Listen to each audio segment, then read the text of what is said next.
Thank you, Councillor Ritchie. Any further questions? First round. Councillor Sharp, you'd like to speak?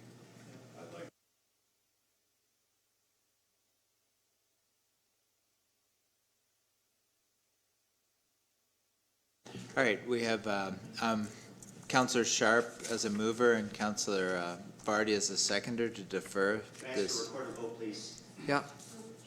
Councillor Ritchie has asked for a recorded vote. Councillor Bothwell? Is there urgency to this as it is to be passed? Clerk? Is there? Yeah, I'll read out the resolution as amended by the clerk.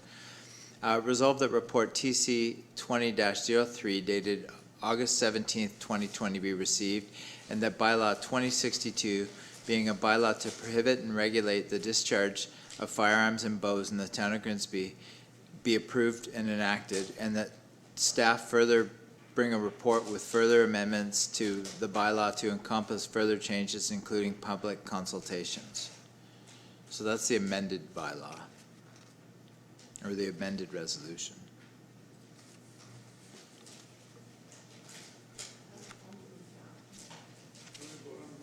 Well, there is a motion to defer on the floor, so we'll vote on that first. And did you request a recorded vote for the deferral? Yes. Councillor Ritchie, thank you.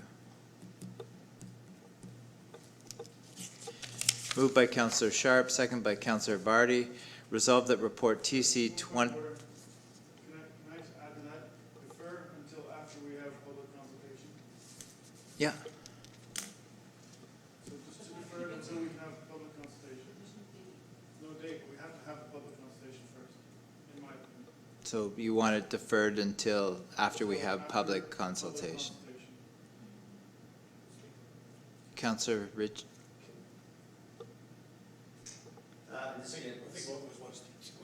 Yeah. But yeah, he's called the deferral, but we're allowed to speak to the future date, which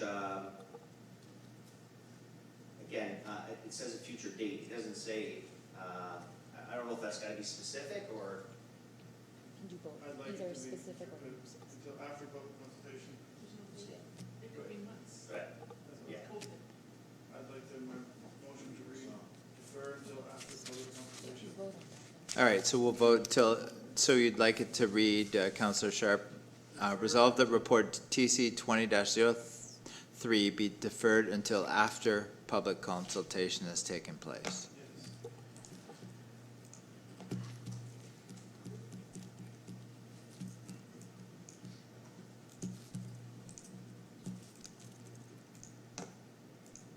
Point of clarification, Mr. Mayor? Yes, Councillor Vane? Sorry, I just through you for clarification purposes, does that mean that if we defer this now until after public consultation, that potentially we could go months or longer with the existing bylaw, which will still allow people to use crossbows and that type of weapon? Is that my understanding? Is that correct? Yes, that does cause that.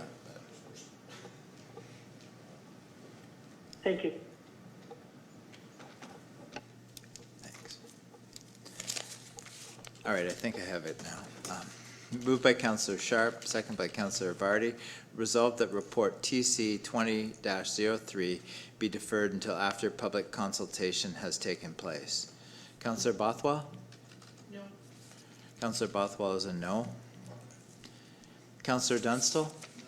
Councillor Dunstall is a no. Councillor Frake? No. Councillor Frake is a no. Councillor Cadwell? So we're voting to. Defer it until after public consultation. Yes. Councillor Cadwell is a yes. Councillor Ritchie? No. Councillor Ritchie is a no. Councillor Sharp? Yes. Councillor Sharp is a yes. Councillor Vane? No. Councillor Vane is a no. Councillor Vardy? Yes. Councillor Vardy is a yes. And myself, I'm a yes. So that is defeated.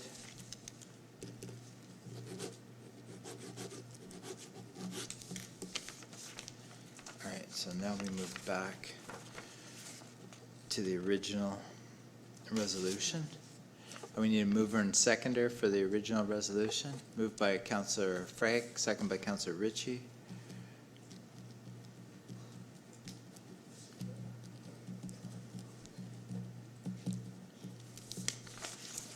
Moved by Councillor Frank, second by Councillor Ritchie. Resolved that report TC 20-03 dated August 17th, 2020 be received, and that bylaw 2062 being a bylaw to prohibit and regulate the discharge of firearms and bows in the town of Grimsby be approved and enacted, and that staff further bring a report with further amendments to the bylaw to encompass further changes, including public consultations.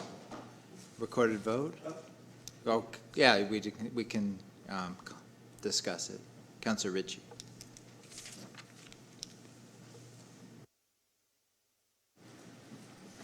Thank you, Mr. Mayor. So I don't want a lot of people to be mad at me.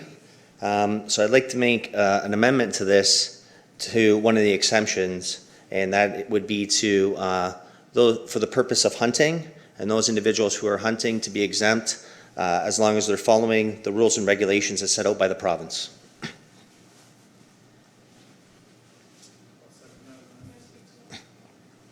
Councillor Bothwell, you'd like to speak to the amendment? Yes, the amendment.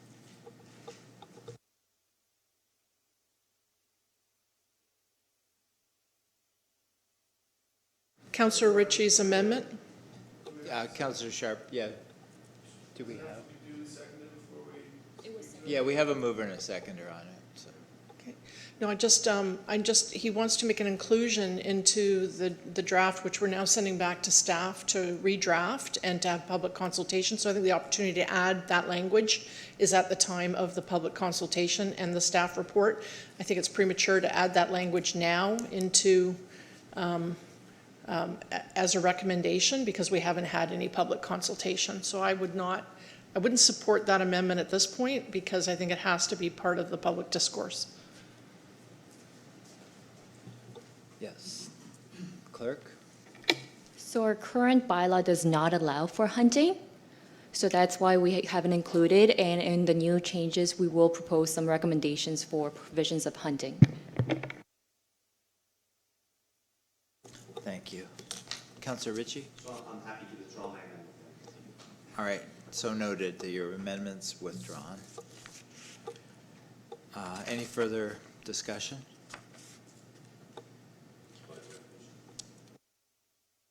Councillor Frey?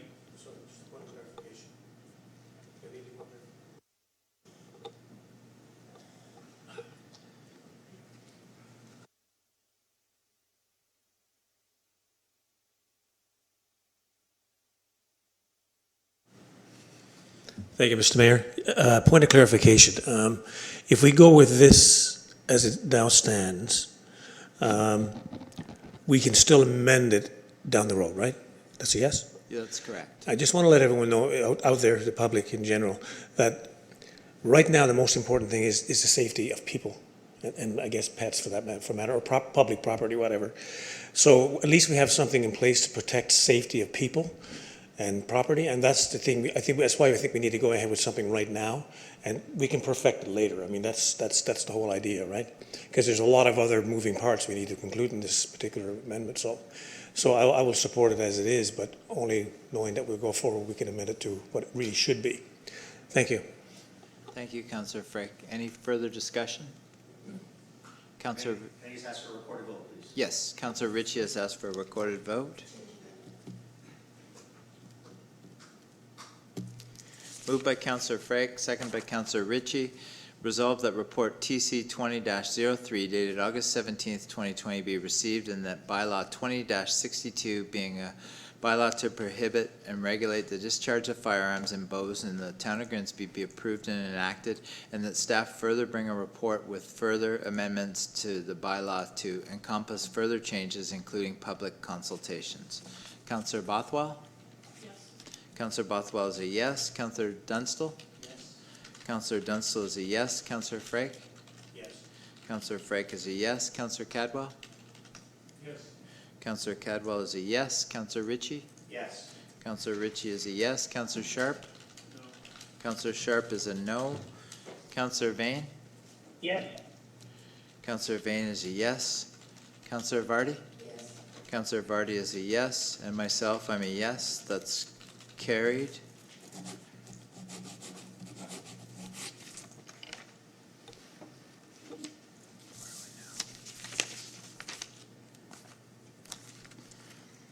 Up next, we have PA 20-17 Settlement Agreement, Official Plan and Zoning Amendment Application for 21 and 23 Main Street East and 6 Dorrance Avenue, laneway ownership.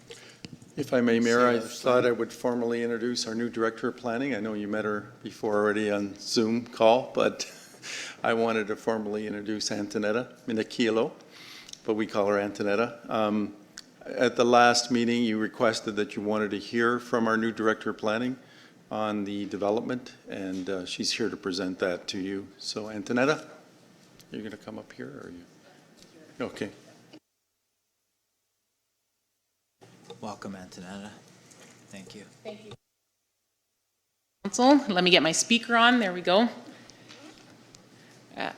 Good evening, Council and members of the public. It's my pleasure to be here tonight and speak to you about the opportunity of the application before us at 6 Doran and 21 to 23 Main Street East. This evening, I hope to address the planning application, where we are in the process, touch on some elements of economic development, as well as the importance of development for heritage building, and then move forward on how we can elevate this application. So let's start with the planning process to date.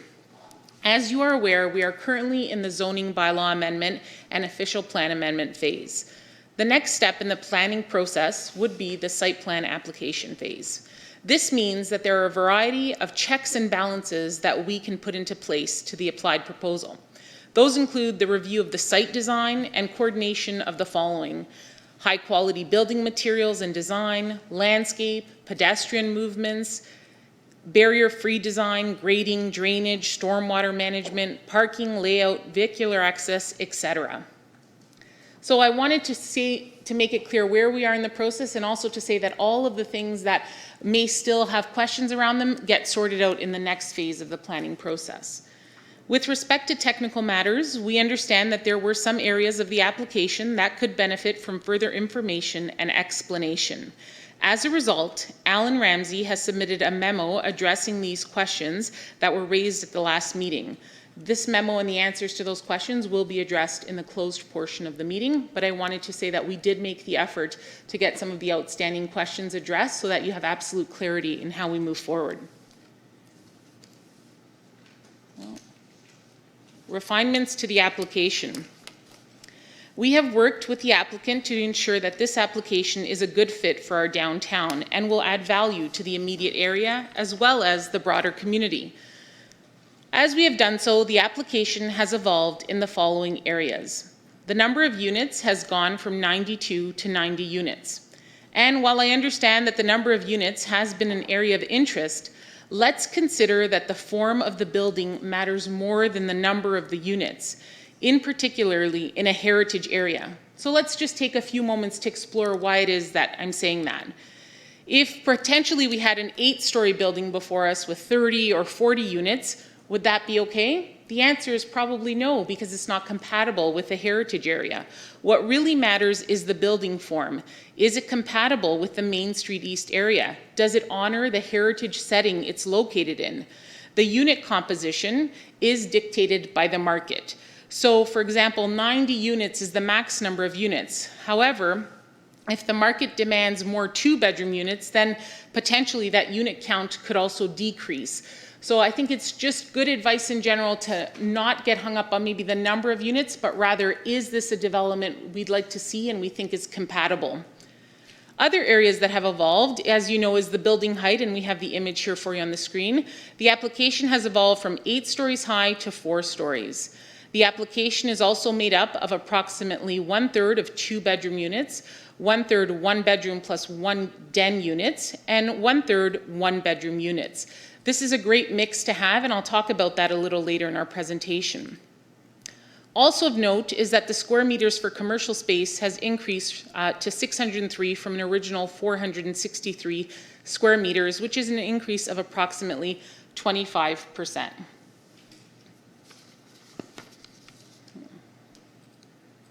think the laneway and pedestrian safety has unfortunately gotten mixed up. I can do that next though. Currently, the laneway terminates on this property. The laneway has no exit and it is a dead end on the east side. Vehicles who use this laneway enter and exit from Ontario with limited visibility, Ontario Street, sorry. This laneway services heritage buildings at the northeast corner of Ontario and Durand, and we are further improving it by obtaining a safe exit for it onto Durand from the developer's property. The portion of the laneway is not lost in our opinion. It is redirected with a safe exit and it is significantly larger. Furthermore, we will not have to maintain this portion of the laneway through the developer's property, and yet we still retain an easement in our favor. Perhaps though, and most importantly, it is our professional opinion that this proposed arrangement improves public safety, in particular as it relates to how people who are currently exiting onto Ontario Street have very limited sightlines between the buildings. We have prepared a drawing to visually demonstrate the proposed arrangement with the laneway. So I hope it's clear, but the dotted blue line is the original laneway. The orange line is a portion of the original laneway that will be retained. The red is the portion that will be redirected, and I hope it reads as a dark green. It does, yep. There's a new access to Doran on the developer's property. So the portion that's redirected and that we're getting an easement for is actually significantly larger. So again, just wanted to address some of the things I know have emerged as a part of this application. In terms of responsible planning, I think it's our duty to speak on that matter. This application before us does represent responsible planning, and here are some of the reasons why. Firstly, it's in alignment with our policies and our official plan, and it is identified as a major intensification area. I took a look at our municipal structure in our OP, and it had statements like this, and these are just a few. Ensure a wide range of housing types and location opportunities to accommodate future residents and to meet a diversity of incomes and demographics. Provide for controlled and efficient growth that takes advantage of existing infrastructure and prevents sprawl. Permit strategic intensification and infill in appropriate areas with high quality design that is sensitive to the surrounding character of the neighborhood. And promote an urban structure that is less dependent on cars and encourages alternative modes of transportation, such as public transit, cycling, and walking. So that's how it comes back to our official plan and advances those in terms of the municipal structure. But it's also 4 stories as stated in our official plan, and this is consistent with our OP policies. As a new member of the Grimsby team, I also wanted to say how impressed I was with the amount of due diligence and peer reviews that went into this application to make sure that we're on the path of getting it right. In addition to our competent staff review of the application, we had Paul Lowe's from SGL review the application and also concur with our recommendations. Alan Ramsey also reviewed the application, and each came to the general conclusion that the application is compatible and represents good planning. Then we treated the area almost like a heritage conservation area, and even though the land doesn't contain a heritage building, we asked for a heritage peer review. This was conducted by Marcus Letourneau, again, another highly respected individual in the heritage profession. Marcus concluded that it was good development for our downtown and did provide some advice for site plan modifications, which we fully intend to implement through the site plan approval process. I think it's important to reflect on how much due diligence has been conducted by both staff and external professionals to ensure that we're getting this development right. The importance of the downtown to our community was really at the forefront of this extensive due diligence in review of this application. This application is also indicative of development appropriate for a heritage downtown, and I have another slide later on that will show us why. The application represents mixed use, which is actually a historical typologies when businesses were at the bottom and residents were above. Further, this mixed use animates the street and brings vibrancy to our downtown. The type of units and housing type allows people who are looking to downsize the ability to age in place. Say, for example, your house has become too much for you to manage. The maintenance is too much, but you still want to live in the community that you love, Grimsby. Development like this gives people a choice, And this is often referred to in our field, the ability to age in place. So ensuring all of these typologies ensure that people can get older in our community or can start their sort of journey to ownership in our community as well. This development also brings people much closer to our businesses and leads to prosperity for the businesses and well-being for the residents, because it makes the communities and amenities in walking distance, and thereby it promotes walkability. This is a very key indicator for overall health of our residents. Even when you look at a home now, when you're trying to buy one, it'll say, what's the walk score? People are now looking to see, is this community walkable, because they don't want to rely as much on the automobile. So another reason why bringing residents close to businesses is important. Finally, development of this forum contributes to positive climate action, as it is less harmful to the planet, does not contribute to sprawl or the use of our green space, and is generally a more environmentally form of development. We would be remiss if, as a part of our presentation, we didn't take a moment to explore the economic impact of this application. So economic impacts are usually understood in three ways: direct, what you can see, and indirect and induced impacts, what people don't always realize. So together with our economic development officer, we prepared this chart to outline that. What will be very clear is the $50 million investment, approximately 172 construction jobs that will last over 2 years, and 30 permanent commercial jobs. There's also assessment growth in the downtown and the $1.2 million to the town in lieu of parkland dedication. But then there's also things we don't see. Those construction workers who are going to be in the downtown, spending money in our local economy, buying at our local restaurants, the spin-off employment in town, and then the 90 potentially new families living in downtown, each calling it home, and hopefully, studies show, using between 6,000 and 7,000 annually at local businesses. So that's a lot of local spend in our community. Others are areas I've already mentioned, like additional housing options and diversification and vibrancy of local retail, commercial, and marketplaces.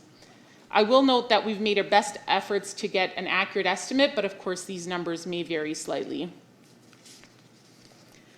The other thing I really wanted to address is the heritage component. So balancing heritage preservation and new development is a challenge for many cities and towns across the country.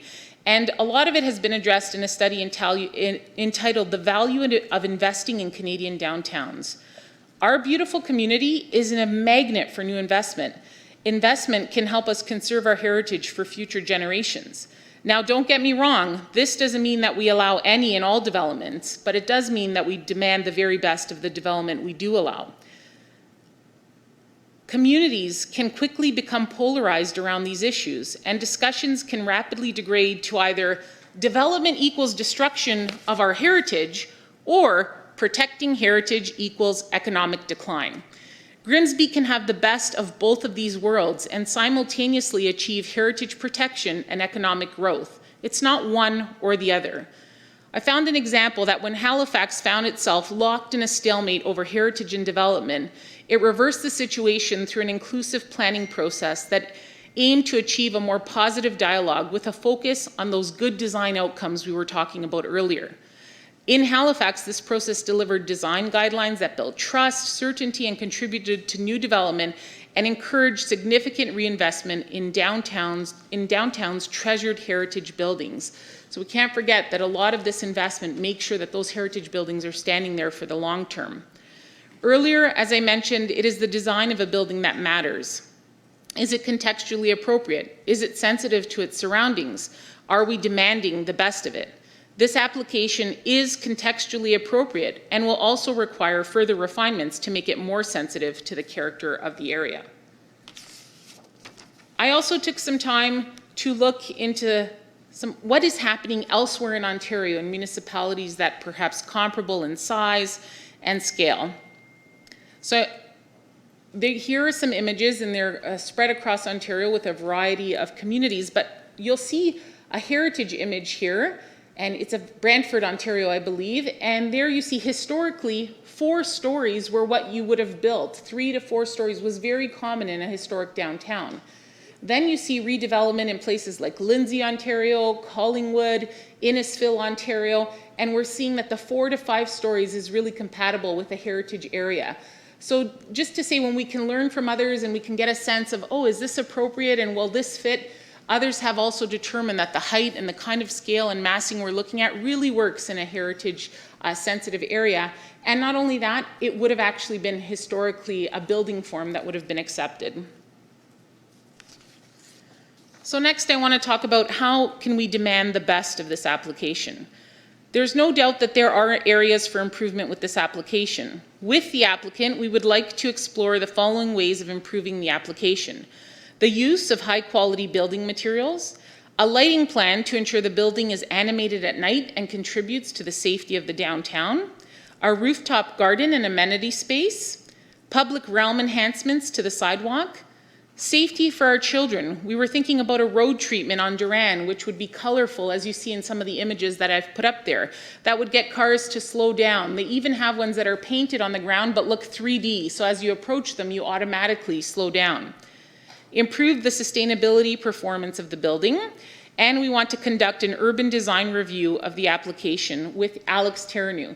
So Alex has already committed to doing this for the town of Grimsby at no cost. He is the founder of the Council for Canadian Urbanism, known as CANU, and the founding member of Ontario Professional Planners Institute Urban Design Working Group. Alex has been my mentor for many years, and he has agreed to help us review our significant development applications to ensure we get them right. We also would like to pursue the opportunity to create an animated walkway in between Judge and Jester and the proposed building. And we'd like to propose partnering with the school children or local artists to create public art in the area. So these are all ways that we can hope to improve the application.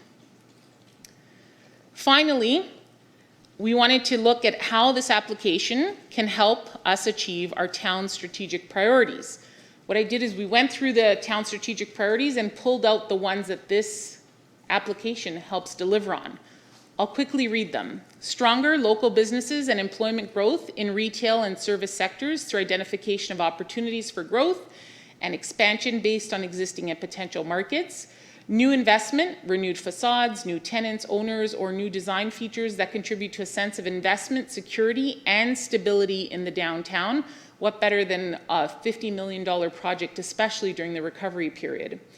Aesthetic improvements in both public and private spaces downtown that support broader quality of place improvements to attract and retain employees in the community, new residential development at a variety of densities and tenures in the downtown, increased community fiscal response sustainability, including increased tax assessment from previously underutilized spaces, and efficient use of existing infrastructure through infill development. Protect and preserve Grimsby's distinct natural setting and become a municipal leader in sustainability. And finally, since this is our first public session together, I did want to just add one slide about some of the plans I have for us to grow and learn as a collective. We will have many more important decisions to make on planning applications, and we want to do our best to ensure that council has the best possible information in front of them. Listed here are just some of the options outlining some next steps that we can take together to increase our collective expertise around planning and planning matters. That's the conclusion of my presentation. Thank you. Any questions? Thank you very much for your presentation. Questions, Council? Councillor Vardy?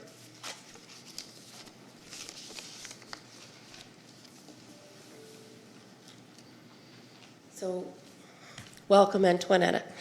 Antonetta, get that right. That's quite a presentation, and that's a great sales pitch that you've just given us. And I have to say, part of me feels like DeSantis could have written it, because it covers off all the points that are quite important to him. And I want to say right off that I really want to see something built downtown. I want to see a development downtown. So I want to be clear to everybody who's listening, including Mr. DeSantis, that I want to see something happen down there. But I've got a few problems with the way it's being proposed.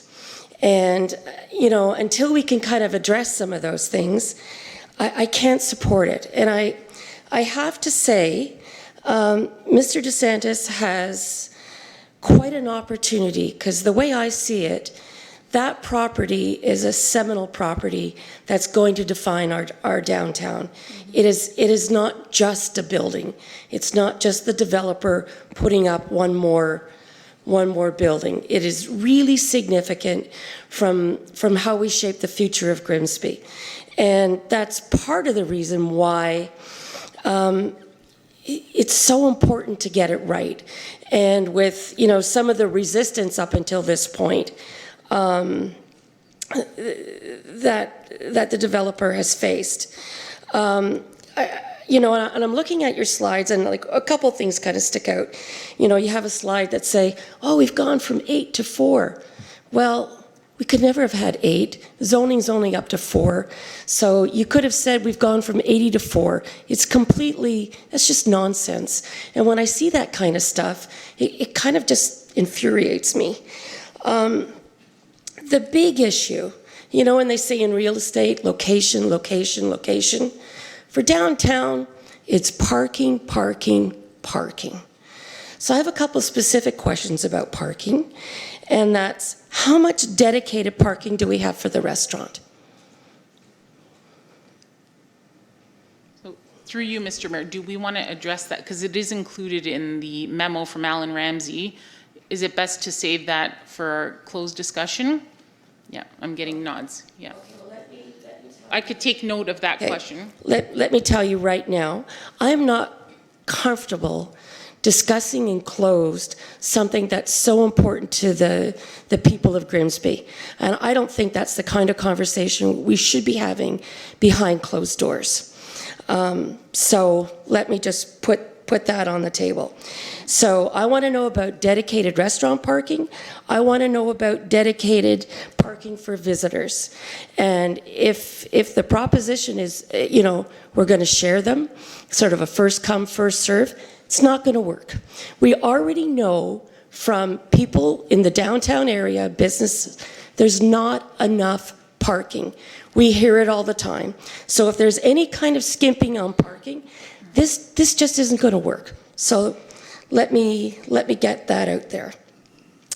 You say the number of units doesn't matter, but it does matter, because larger units allow for families. 430 square foot units are little boxes, and they're not much bigger than what you get in a nursing home.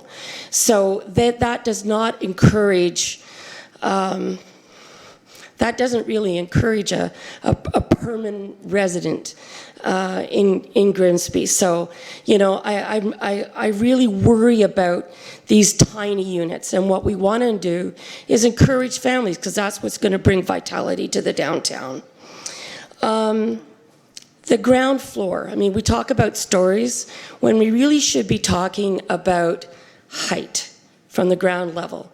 And in order for us to have any restaurants on the first level, other than sandwich shops, the ground floor needs to be at least 4.5 meters.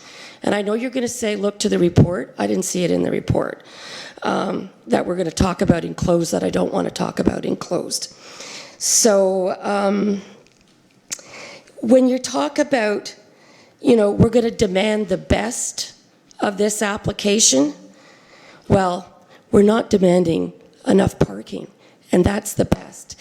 We've made mistakes before. We've made mistakes down on the Winston Road development where we don't have enough parking, and we're dealing with that all the time now.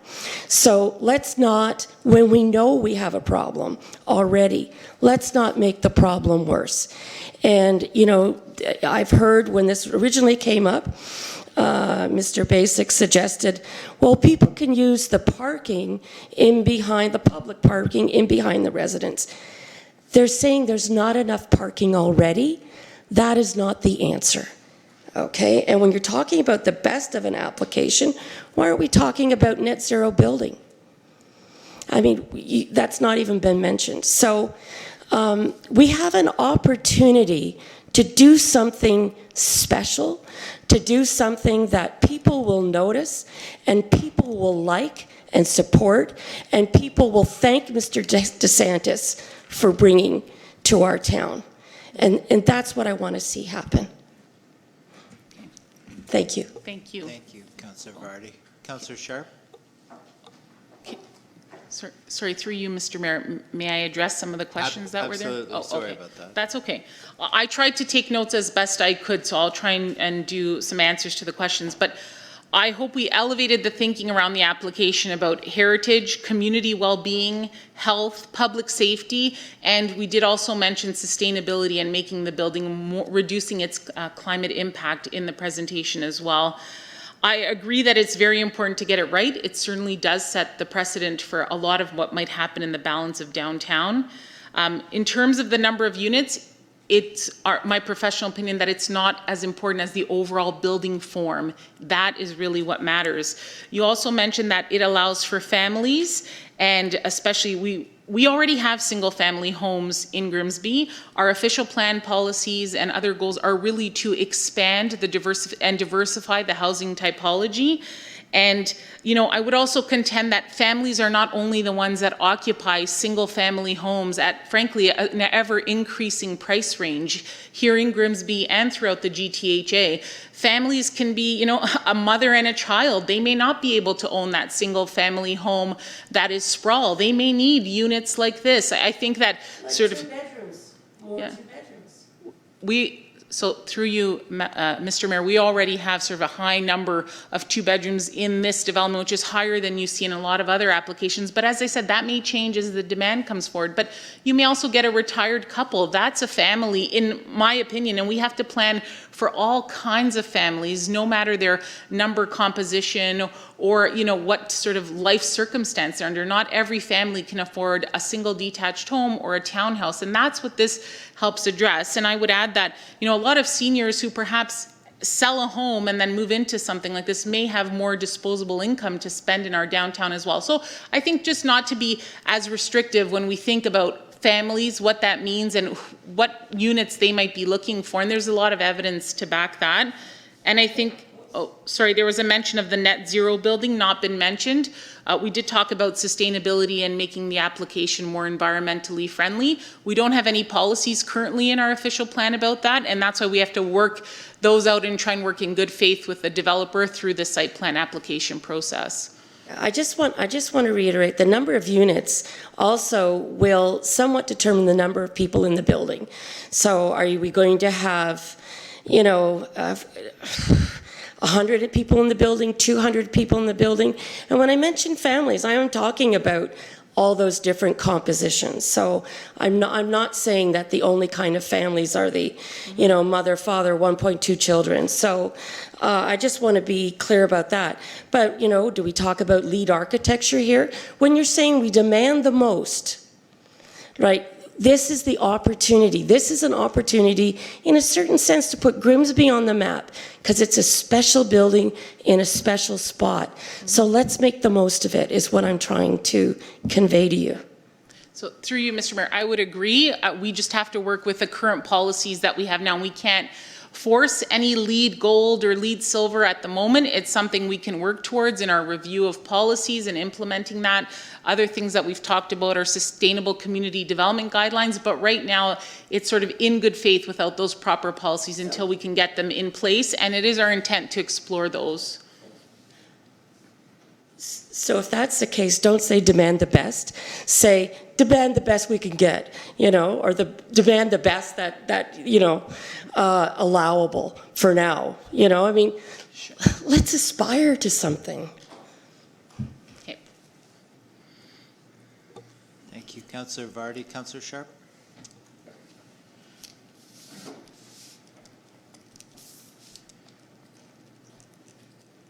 Thank you, Mayor Jordan. And thanks, Antonetta, for your presentation. So I have some questions about it, and I don't want to seem like it's scrutinizing you in your first That's okay. presentation, but I have some scrutiny for the presentation. Some of the things, okay, first, I consider there's a little bit of cherry picking going on, because we point out that it's an 8-story building down to a 4-story building, and then we point out that it's a 92 units down to a 90 units, right? But the 8-story iteration of this building was 86 units. And then when it turned into then they changed it to a 4-story and it became 92 units.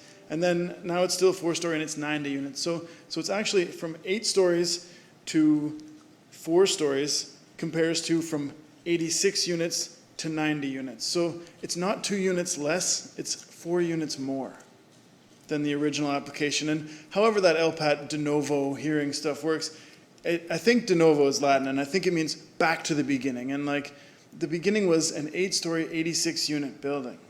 So then we look at, or you mentioned, is we have an official plan, and it's about 900 pages. And you cited some sections about diverse housing and walkable communities, right? And like things that all apply to the pro side of this development, right? And so, but there's other things in our official plan that speak against this, and it talks about small town character, and it talks about I'm not an expert at our official plan, but there's when it was mentioned by my colleague that this could have been written by DeSantis, like it's really pro this development, right? And we have to consider both sides, and I'm considering very carefully the good and bad, and then so.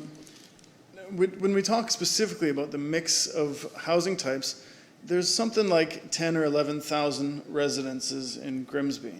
And I can roughly calculate at Grimsby on the Lake, 5-6 buildings with between like 100 to 150 units in them each. It's about 1,000. And then we have applications for a few hundred more here and 1,000, 1,200 more at Fifth Wheel. Like, if those go through in that major intensification area, then we could be looking at, 2,000, 2,500 units over there, and maybe more to come, because there's a GO secondary plan where we have the gateway it could be 18 stories mixed use at the gateway, and then 16 stories at the Superstore, and 14 stories at Boston Pizza, and 10 stories on the car dealerships. I mean, I've been coming and following this for a long time, and when we talk about diverse housing types, it very quickly can become a huge amount of these small condo-style housing types, and we already are looking at 2,500. That's like 25%. So you look around the room, there's 20 of us in here. Maybe 4 or 5 of us would have to live in one of these apartments, right? So I worry that when we talk about diverse housing types, we don't need to tip the scale. We need to balance the scale, right? We need to build some more single-family homes as we build more condo-type homes, right? We don't just say, okay, we've already done this. We need to continue to work to have, like our single-family homes will age, and then we'll have all these brand new, and then we'll have to tip the scale back. And we don't want to be going that weeble wobble guy trying to we want to just move forward in the positive direction. And for this project, this development will be the beginning of a major change in our downtown. So I want to get it right. And a portion of this development is on lands that I believe are owned by the taxpayer and the town of Grimsby. And we need to consider what the taxpayer wants to get in exchange for this piece of land. And because without it, the project can't be built at all. So that means that the town council is more than just approving an application on its planning merits. We're also a party to selling the land which makes this project possible. And in that case, when we have to decide on selling these lots, as a landowner and of an integral part, like we're the bridge that makes these properties combine together. And so I don't want to lose, sorry, I wrote some of this down and now I'm losing my spot. But I don't want to see our official plan,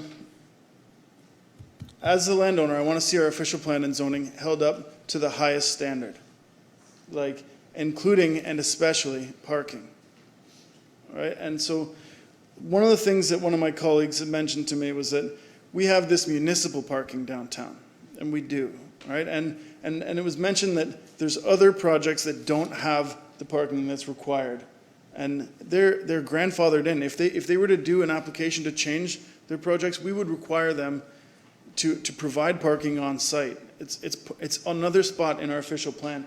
The parking that's required has to be provided on site and not like near the site in a municipal lot. It has to be on site.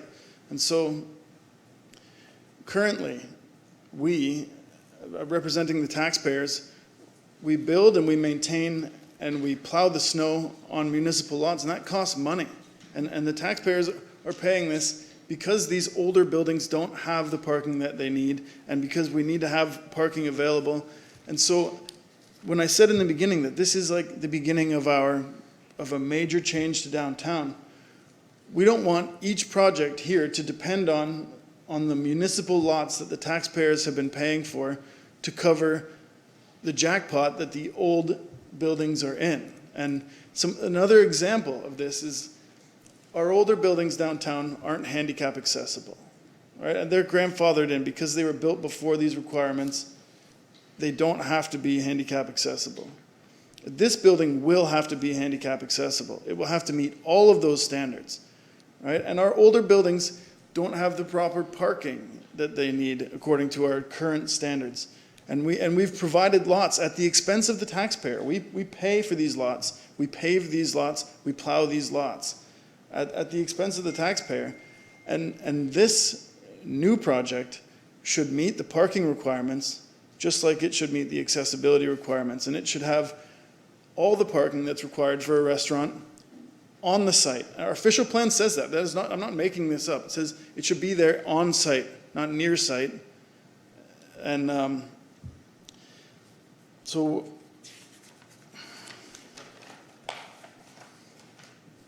this may mean that the development can only have less residential units. And the building form might still be the same, but the number of doors might not, because we define density in a few ways, and in this case it's defined by the height, which is max 4 stories, and the size of the property.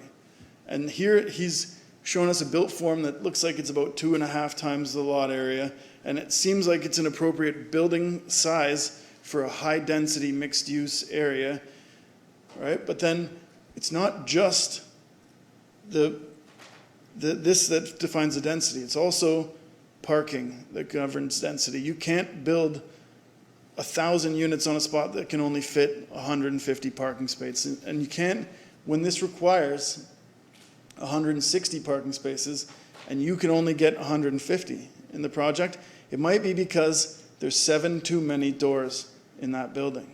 And I think that it's reasonable if we expect a high standard, and the high standard being meeting our parking requirements 100%. I think it's reasonable to ask the developer to meet that, and he may lose 7 units. This may be an 83 unit building, which is only 3 units less than the 86 original units in the first version of this. And so I don't make his business plan for him, and I don't intend to figure out which walls he's going to move or how he's going to change this project. And that's up to him. But we do have to approve a zoning bylaw amendment to change from 25 commercial spaces to 15 commercial spaces, or whatever is, and I don't want to approve of that. And so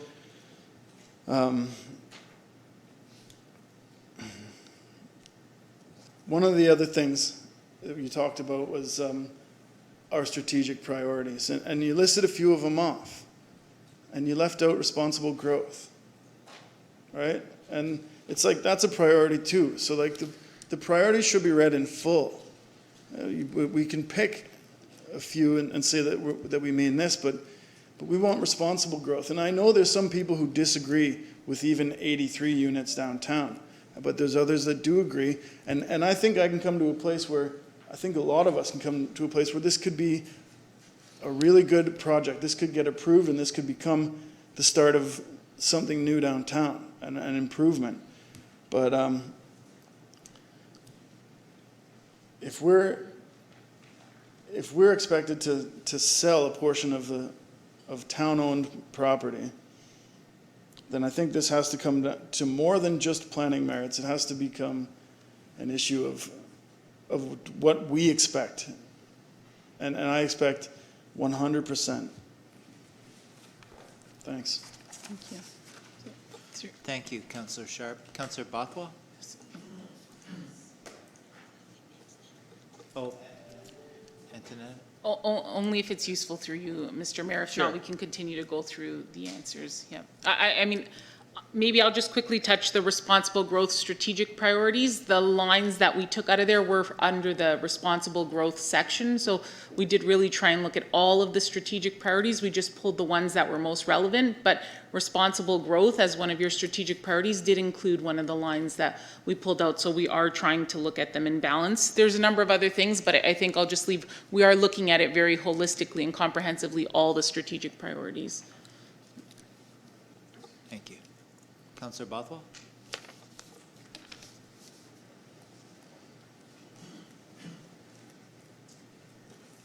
Thank you, Mayor Jordan, and welcome, Antonetta. Please, nice to see you. I'm going to start off with saying, again, I'm not against this proposal totally. I'm not against infill and intensification. I'm not against responsible growth. And I'd like to see our downtown vibrant and thriving. Those are all goals I think we all have. It's what does that look like, and how does that fit what our community's vision is for, and our strategic vision for the downtown. A couple of questions I have about the presentation.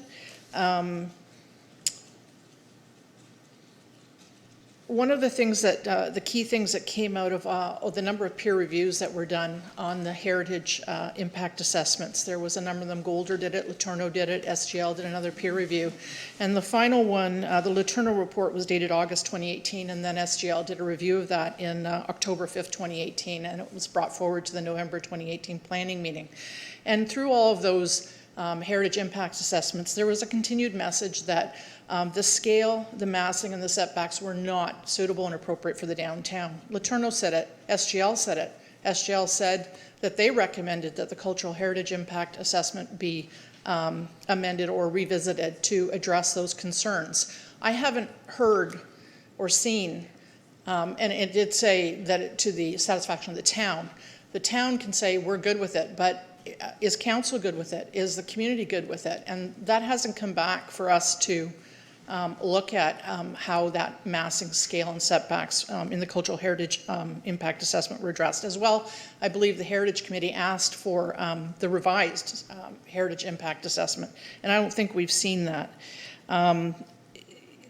There are some serious concerns still with that heritage impact and how the protection of the heritage resources which are designated around it, and how they will be protected with any development that we put in there. I think we do have to look at, when we talk about massing, it isn't something we can do at site plan, because site plan doesn't allow for any change to massing technically.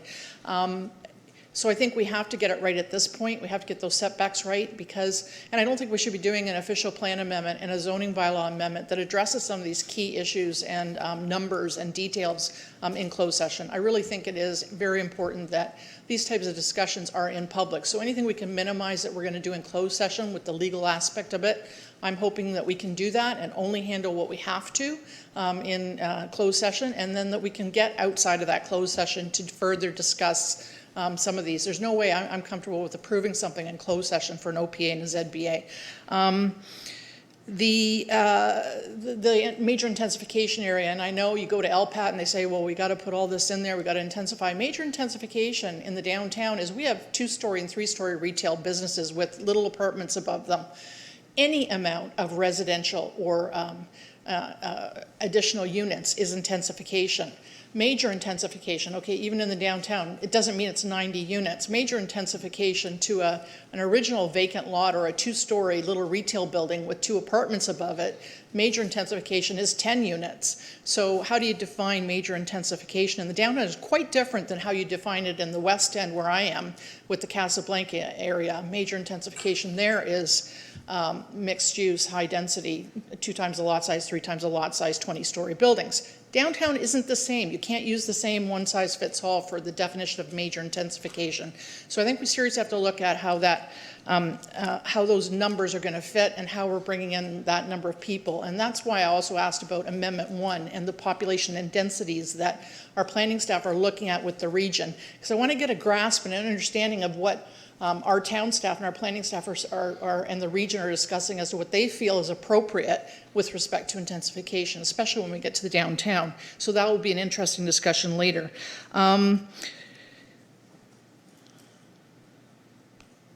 I'm just gonna close at that, but some of my other colleagues have addressed a lot of the other same concerns that I have. I'm really concerned that we haven't addressed, and if you can put everybody's mind to rest, that all the heritage concerns that were addressed in the Letourneau report have been addressed, then please let everybody know. But I have not seen that, and I didn't hear that in any of the final reports that came forward in November. And I think we still have a lot of gaps there with respect to heritage and with respect to, I know we can do facade, I know we can do all that stuff later. This, I'm talking the actual massing, when you're standing at the street and you're going next to the Judge and Jester or the fire hall and you're looking at it and it's like this, and then you're looking up like this at the 4-story. So it's the pedestrian scale, which is what he's referring to, and the massing, because it's right at the sidewalk. There is no setback from the sidewalk, so it's right there. And so and then you go back to a 2-story or a 1-story with the small plaza that's beside it. So it has to be compatibly integrated into those heritage features, and it's gonna redesign the whole look of our downtown. And then we're gonna have a whole new skyline. So I think it's something, I don't think that we've got adequate fulsome response here as to how all of those deficiencies have been addressed. So thanks, that's just my concerns, and again, I'm echoing the rest of mine, but I'm not against it, and I'm saying we can come up with something that I think we're all happy with, but I think that there's still there's a bunch of things that we still have to iron out as to how that looks. Thank you. Thank you. Thank you, Councillor Bothwell. Antoinette? Through you, Mr. Mayor, I do want to advise, and Walter can correct me, in our research for this, we did receive a revised HIA from Marcus Letourneau, who said that generally he was okay with the massing of the building and the scale. He wanted some attention put to simplifying the building because he thought that it was overly complex, the roof line. I'm paraphrasing, but I believe we have that statement from Mr. Letourneau. That's correct. Yeah, I'm seeing nodding. So we do have that, and that was one of the things we reviewed in preparation for this presentation. So from the heritage impact assessment perspective, we have a revised one, taking into account the things that you just mentioned, Councillor Bothwell. Happy to share that with the committee and anyone else that might be of interest too. Yeah. Councillor Bain? Thank you, Mr. Mayor. First of all, just in regards to what Councillor Bothwell just said, said the Heritage Committee didn't approve stuff. They're only an advisory committee that the council will react to. So I believe that the planning, we brought in a planner that Councillor Bothwell requested. We've had several of our own planners. We now have Antoinette saying this, that we also have the DIA, which supports it. We have the Chamber of Commerce that supports it. I think there's a lot of support, and Councillor Sharp was very kind to put out a Facebook post, and he had quite a reaction to it. He had something like 1,500, I think he said, on his post.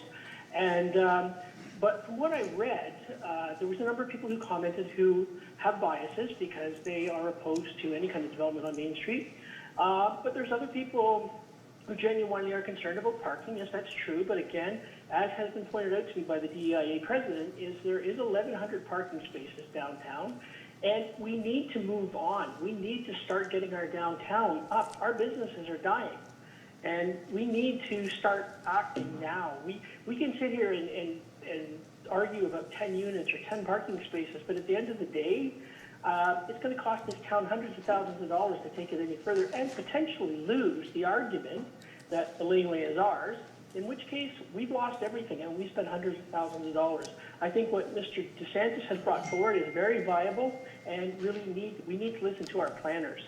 So that's just my opinion on the matter. Thank you. Thank you, Councillor Bain. Any further questions? Councillor Frake?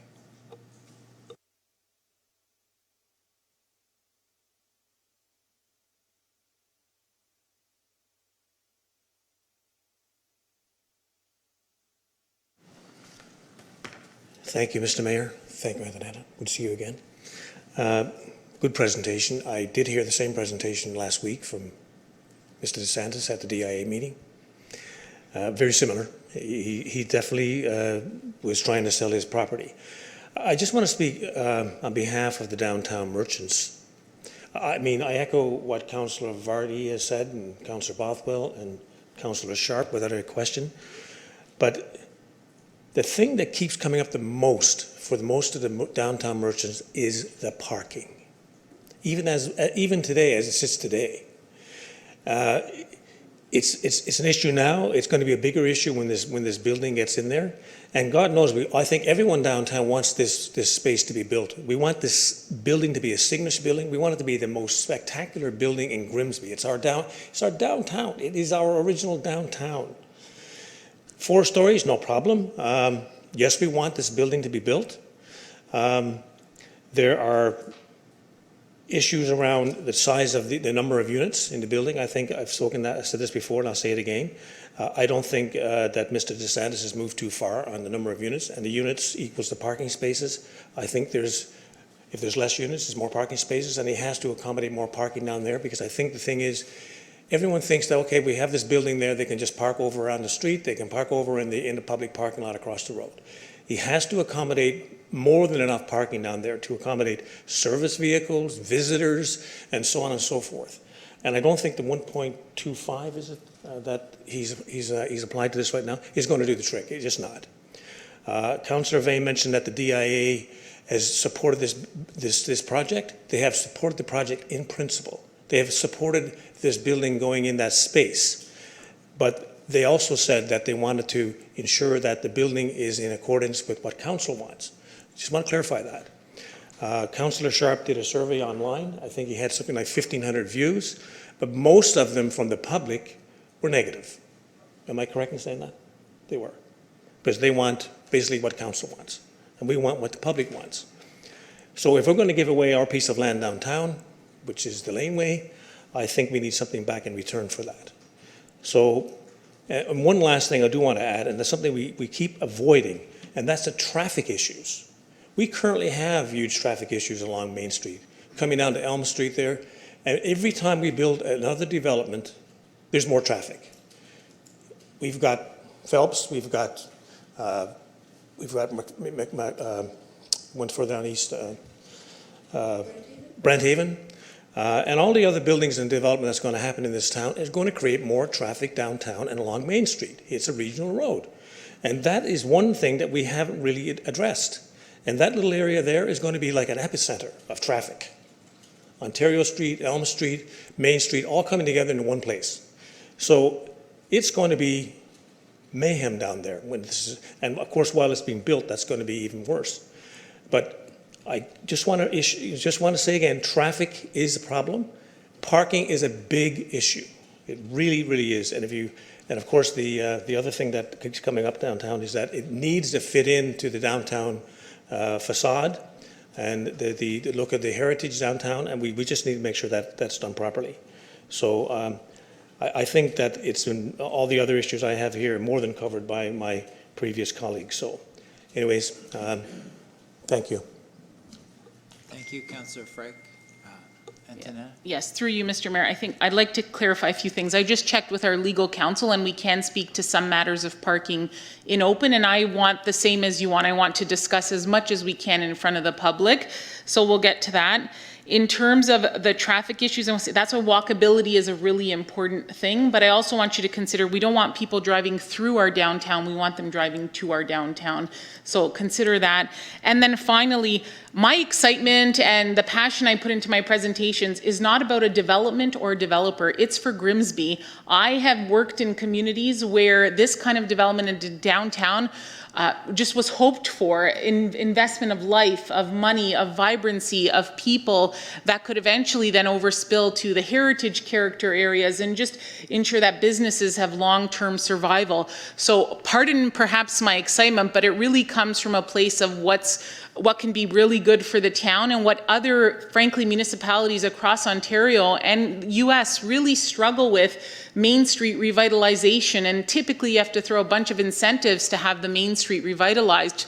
So for me as a planner, it was sort of a refreshing check that we actually have this interest in our downtown. So please don't interpret my enthusiasm as sort of excitement for anything else but the citizens of Grimsby and for the future of Grimsby as a community.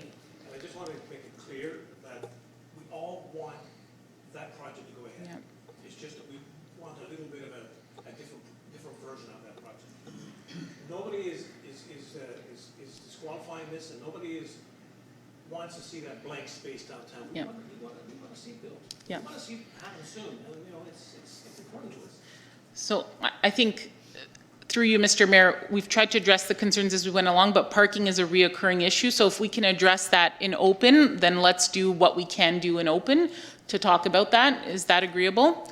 Okay, so Walter, can you speak to this issue? You have much more history on it than I do, and perhaps some discussion about the municipal lots and how those are financed and paid for. And so perhaps I'll pass it over to my colleague who is sort of abundant with his knowledge and history on the application, and I'll defer to his expertise on that. Thank you. I've been given permission to speak. Through you, Mr. Mayor, there are a few issues that I wanted to bring up. There are some misconceptions about what our rules are in the downtown for parking. Our zoning bylaw specifically permits parking to be located within 120 meters of a particular site. It doesn't require the parking to be on site. So that's the first thing. Secondly, way back in the day, there was a surcharge for properties in the downtown, whereby the property owners contributed to the municipality to build municipal parking lots. So the predecessors of this particular property owner, through their taxes, have paid for the development of parking lots in the downtown core. In terms of the parking numbers, there is a suggestion that only 1.25 parking spaces per unit isn't sufficient. Well, the actual provision is 1.5. It's 1.25 for each unit plus 0.25 visitor parking spaces. So that's actually the number that's being applied in this particular case. There's only a requested reduction in the amount of parking that's available for the commercial uses on the site. I think that answers some of the specific questions that were raised.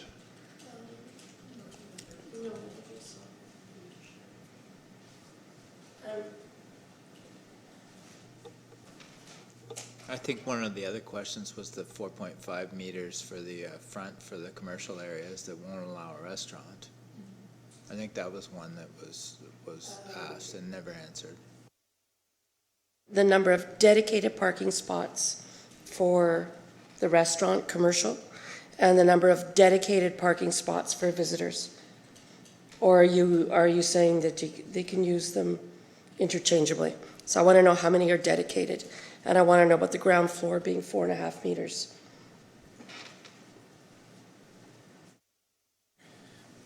Through you, Mr. Mayor, the design of the building includes a minimum floor to ceiling height of 4.5 meters. And I believe they're designing to a ceiling height for 9 feet for each of the residential floors. What was the other question? Sorry. The number of dedicated spaces. The number of dedicated spaces. For the restaurants, commercial. Right, and the number right. of dedicated spaces for Right. visitor parking. There are 17 spaces assigned to the commercial floor space. it's not for the zoning bylaw to determine what's dedicated to what. It would be either through the site plan approval process, that the amount of spaces assigned to each particular unit would be determined, or through the condominium assumption agreement. So those would be the two mechanisms that would be used to determine who gets how many spaces. Right now, we're just looking at a total. And again, if I may speak to parking in general, I'll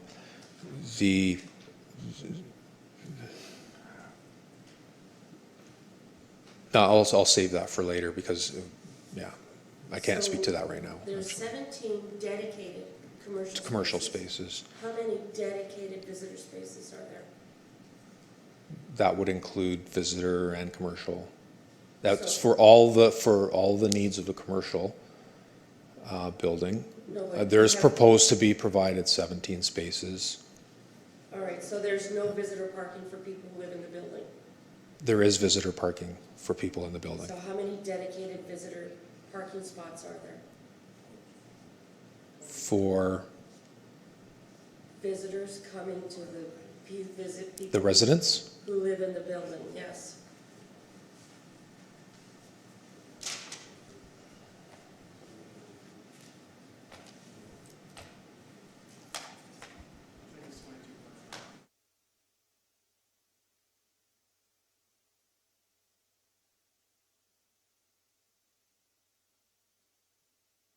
It's at a rate of 0.25 spaces per unit, as our zoning bylaw requires, which is 23. So are there 23 dedicated visitor parking spaces? They wouldn't be identified through the zoning process. They would be identified, as I said, through the site plan So there are and/or not 23 dedicated visitor parking spaces? there would be the determination of who gets which spaces is determined through the condominium approval process. It's the condominium plan that determine. I'm sorry. Sorry. Just, so maybe we can simplify it rather than getting into whether it's for what. So if it's 1.5 units, so 1.25 plus 0.25, that'd be 135 parking spots for 90 units. That's correct. So what is the deficiency? What's the total number of parking? There's no deficiency for the residential component. They're only requesting a reduction in the parking requirement for the commercial portion of the development. So the So final, when the final site plan is submitted, sorry, Mr. Mayor. Sorry. So when the final site plan is submitted for approval, they'll have to meet whatever the new zoning requirements are in the bylaw that would be adopted for the site. I just wondered if there was a total number. So that makes it much simpler. If there's 135 as the 1.5, what's the total number that it's being reduced to? And that simplifies it.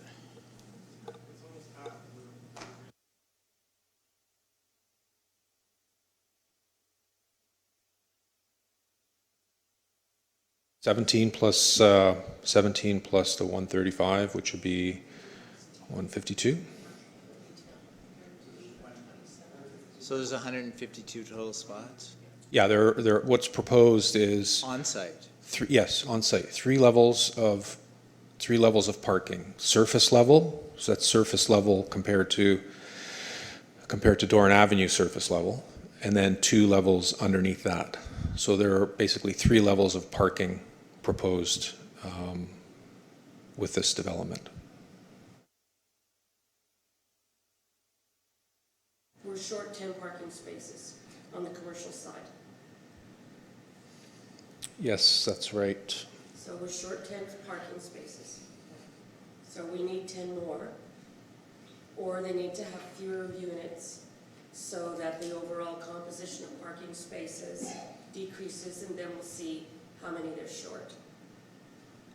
And we know there's insufficient parking downtown. So why would we consider a proposition that already shorts an existing shortage, that exacerbates an existing shortage of parking?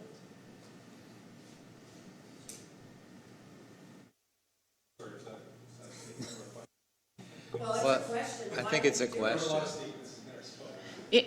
Sorry, through you, Mr. Mayor, maybe I'll say, if it's helpful, it's really helpful to look at the life cycle of what's going to be in there. So for example, if you have a spa and a restaurant, their peak times might be different, right? So you won't need necessarily all 17 units all the time. And in the planning world, things are evolving in terms of saying we have a lot of empty parking spaces typically, and we want to look at sort of what uses equals what and what time is their busy day. So I think that's also something to consider, that they will not be used 100% of the time from 24 hours a day. Just food for thought. Councillor Vardy?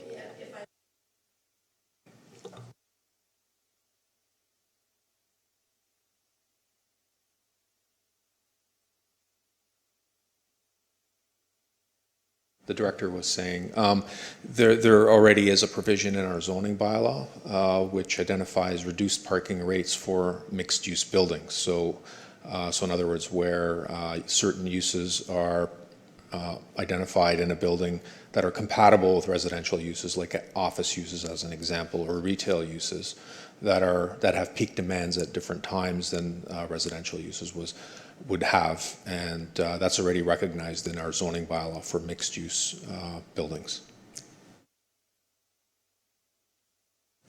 So you say typically we don't require all the parking all at the same time, but we know this is not typical. The current situation is we don't have enough parking downtown. Then you're going to impose upon that, we can give this provision where they don't need to give everything that they say because, people will be switching around. We already know it's a problem. Why would we exercise a provision that would exacerbate a problem? Because you know what? If people can't park to come downtown, nobody's going to come downtown because the parking's so bad.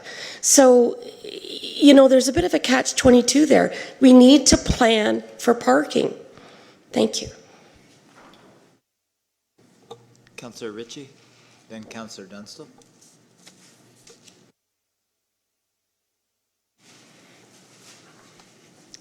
Thank you, Mr. Mayor. Through you.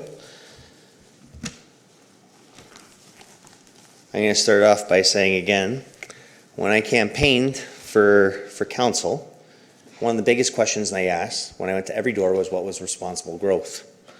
And I asked the individuals to define responsible growth to me, and they defined it as 4 stories or less. When I take a look at this development, I'd like to know of any other municipality right now where during these times you have somebody who's looking to invest $50 million into our downtown core. I don't see it happening anywhere else. So are we short 10 spaces? Sure we are. But the municipality also owns 1,100 parking spaces as well.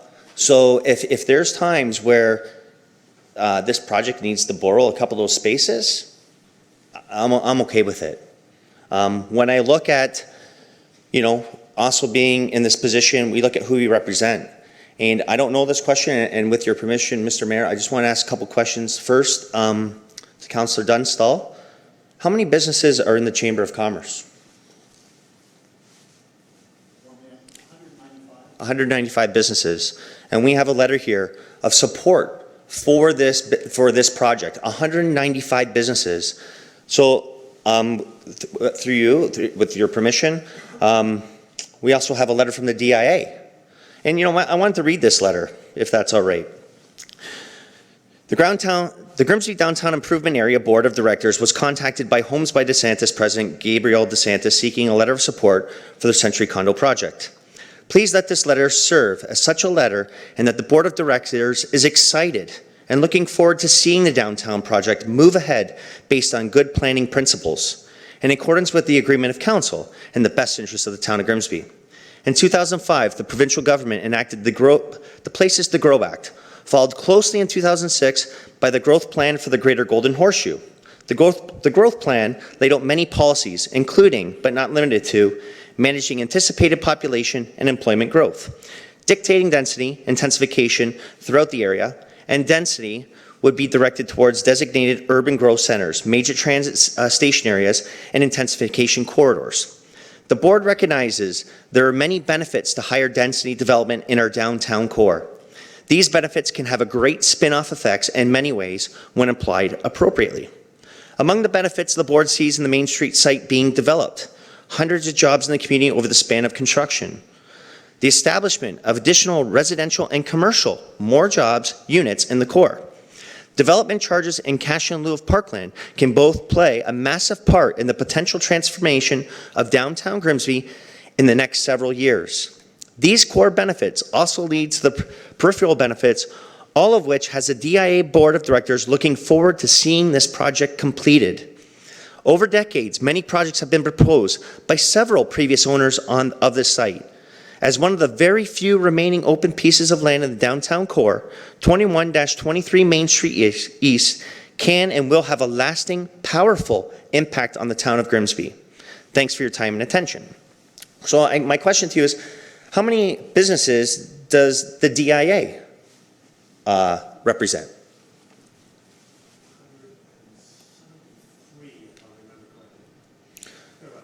So 173, and I'm sorry, Councillor Dunstall, and 195. So we're looking at roughly almost 400 businesses in support of this project, and we're talking about 10 parking spaces. Excuse me, I'm talking here, please. And we're talking about 10 parking spaces. You know what, and I get it that it's important, and I get it that, but also we also know through the presentation that the number of units is not defined yet. So when I sit there and I hear the comments that we demand the best, you know what, yeah, we don't have, I think you responded to gold-plated or gold seal or silver seal. Well, I apologize to the residents of Grimsby because that's on us. We set policy as councillors, and we've had this opportunity for the past almost 2 years to look at our official plan, to try and make certain amendments, to expect the best. Our staff and the people that have put this project forward have done the best with the tools they have, and we are the ones that give them those tools. So I sit there and I think that, you know what, that maybe it's not perfect, but I don't see a lot of other municipalities out there with somebody willing to spend $50 million and almost 400 businesses in support of this.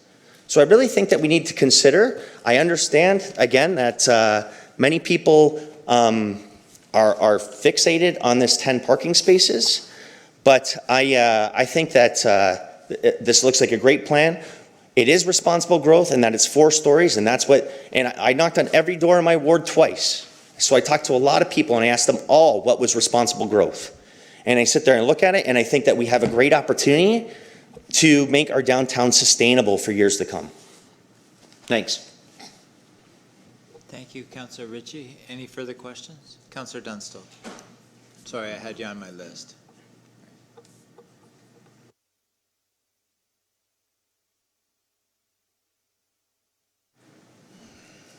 Thank you, Your Worship. Through you to our planning director. I enjoyed your presentation, and it was fulsome. I'm all about economic development, and our downtown has not seen any new growth in decades, and this is an unusual opportunity for us to have something of this magnitude take place in our downtown. Having 90 units is only going to improve foot traffic downtown for our merchants. They might be concerned about parking now, but those 90 units are going to have 90 families that are going to shop downtown, and they don't need any parking. They've already got their parking in the underground. So that's huge. And I'd like to think that this is not the first and the last development downtown, that it's the first of many opportunities for this downtown to see it grow and flourish, which will enhance our heritage, because we'll have more prosperity, and we need more prosperity downtown. Our merchants are suffering right now with lack of foot traffic. I've read that in the paper. They don't have enough foot traffic. How can we prevent something like this to happen? We've got to move ahead. It's been 2.5 years. developer's been trying to make this happen, and we're in the middle of a pandemic. What a great opportunity to see that construction take place. I think it's the best of the best right now. There's not a lineup of developers at our door proposing something better. This is good. This is good development. Our professional staff have told us it's great development. So let's do it. And I'm all for it. Thank you. Thank you, Councillor Dunstall. Councillor Cadwell? Oh.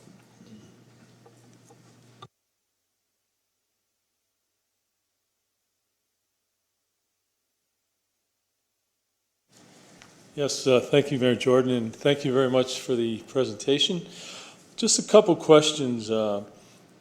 When the commercial businesses need deliveries, where will they be offloading, for the commercial businesses? The reason I'm asking that because of the infrastructure of Main Street. It's one lane each way with a turning lane in front of the building there. So I'm just curious to where that will be taking place. And another question is the building. I'm looking at the rendering drawings, and I like it. It looks nice. Is it a concrete building, or is it a wood building, structure-wise? So that's something I've been thinking about. Is he planning to build a solid concrete building, or 4 stories? A lot of 4-story units are wood frame buildings. So that's a question I'm asking. And again, just to reflect back on the infrastructure, has the region commented at all to with this? Are we at that stage? It's been a long haul, and I apologize if I'm not aware. But yeah, I'd like to know the region's comments from an infrastructure with the density in that. You know what, 90 units. That's 90 units maximum. He can't go any more than that. Maybe he'll consider going less. I don't know what Mr. DeSantis is with the market and everything. I don't really know, but yeah, just the 2 questions really. I'd look to. Through you, Mr. Mayor, the loading is proposed to be within the building, accessed off of Doran Avenue. So within the parking area on the surface portion of the parking lot. That's what's currently being proposed on the plans. The construction of the building, we're not at that stage yet. It'll have to meet building code requirements, obviously. It is a mixed-use building, so there will be a higher standard of protection for things like fire. So they have to take into account, restaurants, and that could potentially go into the main floor. The region has commented on it, particularly with respect to parking.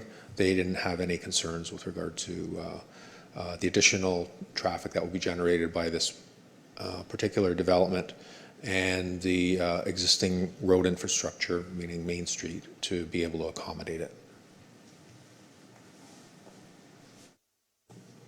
Thank you, Walter. Seeing no further questions from everyone spoke on it, and I think council is in unison that we all want something built there. We all want to have the best possible building there. We want it to be something we can all be proud of. I'm glad that we've actually talked about as much as we have in open session, because the public needs to know how much has gone on in this. And I really think that the number one thing that we have to determine, and I think we were at that point determining that the ownership of the laneway is the first thing that needs to be put in place, and then move forward with everything else past that. So we can, everyone spoke now, so we need a mover and seconder to receive this. And so moved by Councillor Sharp, second by Councillor Frake.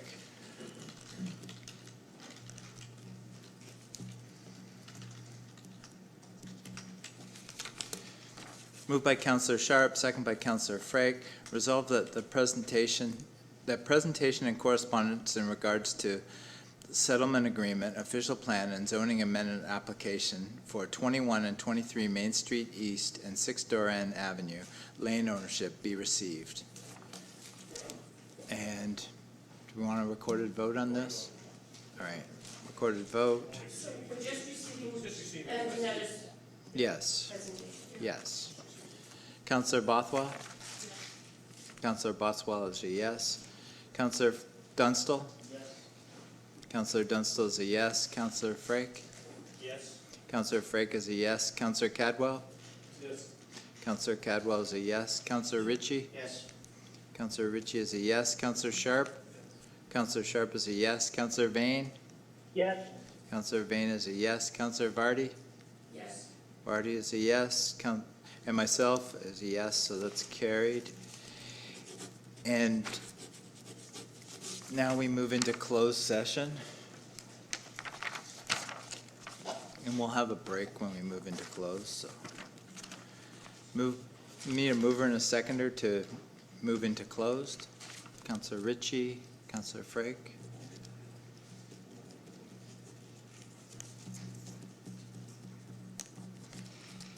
Moved by Councillor Ritchie, second by Councillor Frake.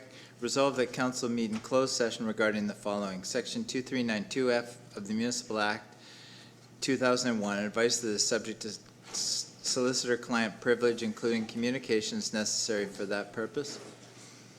PA 20-17, settlement agreement, official plan, and zoning amendment applications for 21 and 23 Main Street East and 6 Dorrant Ave laneway ownership. All in favor of going into closed? That's carried. We're now in closed.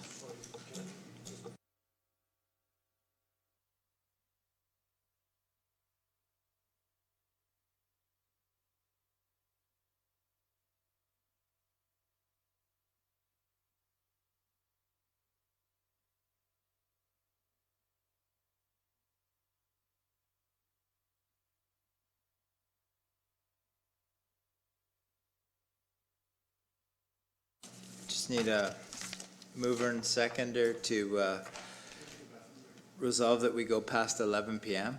Then you can go. Okay, Councillor Ritchie, Councillor Sharp.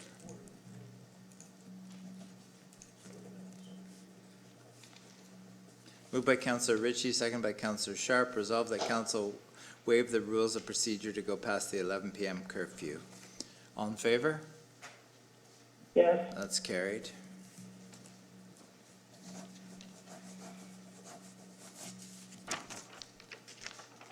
Should we do this resolution then? Yes.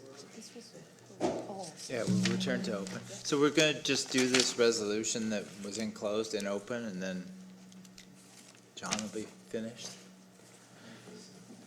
Moved by Councillor Ritchie, second by Councillor Vane.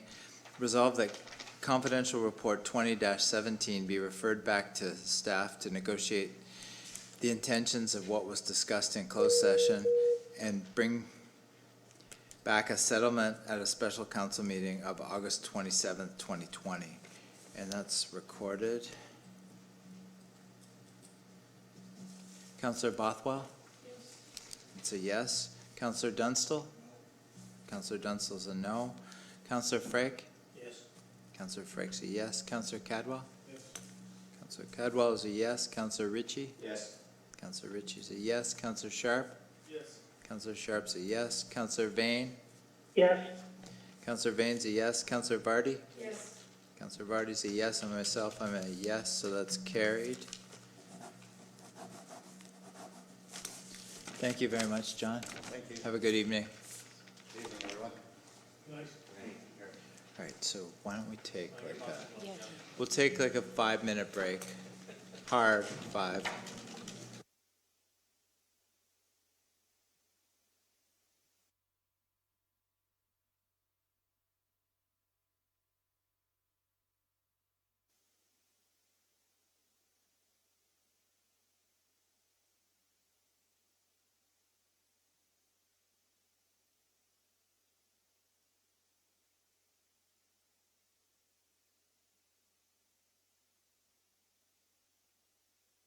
All right, I'll call everything to order again.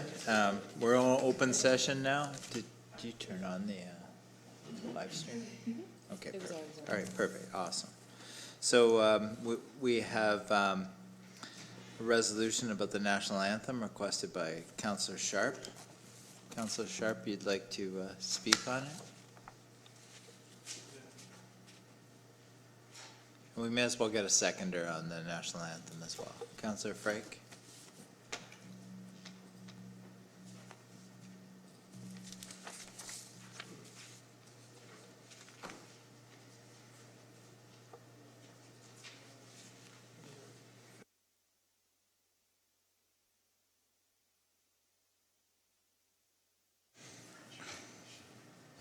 Thank you, Mayor Jordan. I have been thinking about the national anthem at the opening of our meeting since we got elected, and we talked about this a couple times during the training that we did when we first became this council, and so I thought it was appropriate. And since then, I've done some research, and I gained some experience on council. So both Lincoln and West Lincoln play the national anthem at the opening of their meetings, and so do many others, like the region and other meetings. It's not uncommon. If I could interfere, we actually sing it at the region. So, French or English?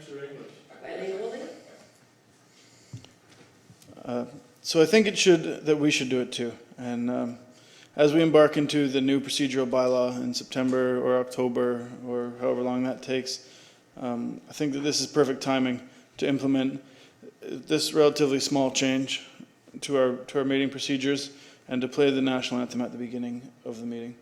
And further, I'd like if we could put a Canada flag on each of these screens so that when we're sitting here we can still face without having to turn to face that.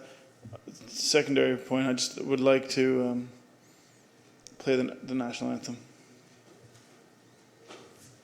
Thank you, Councillor Sharp. Any discussion? No, I think it's where we should be. Moved by Councillor Sharp, second by Councillor Frake. Resolved that council play the national anthem at the beginning of each regular council meeting. All in favor? That's carried.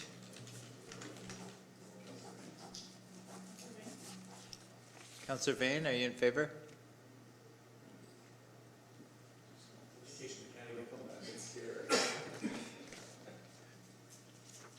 Yes, I'm in favor, sorry. All right. Oh, you're on a delay, okay. No, it's my phone. I go to hit the button and it moves. Okay. So, All right.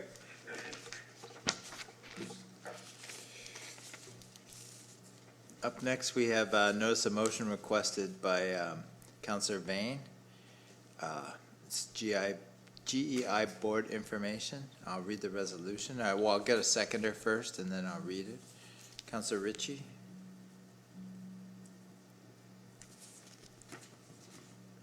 Moved by Councillor Vane, second by Councillor Ritchie. Whereas council is highly committed to transparency and accountability, be it resolved that council directs staff to provide a report in regards to all sales, dealings, costs, and compensation associated with the GEI board without disclosure of sensitive confidential contents, including but not limited to verbal and written communications to and from staff, board member, and members of town council, including any meeting discussions also, and be it further resolved that council directs staff to provide a status of completion of the biodigester sale when it will be fully completed. Discussion? Councillor Bothwell? Can I just ask for a friendly amendment if Councillor Vane would be willing to separate this into two separate motions, the first part and the second paragraph? Councillor Vane, did you hear that?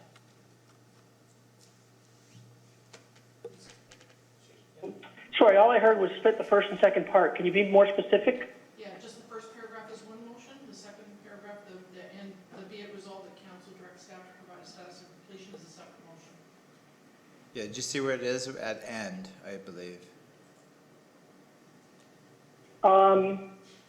Sorry, the first part talks about what again? I'm sorry.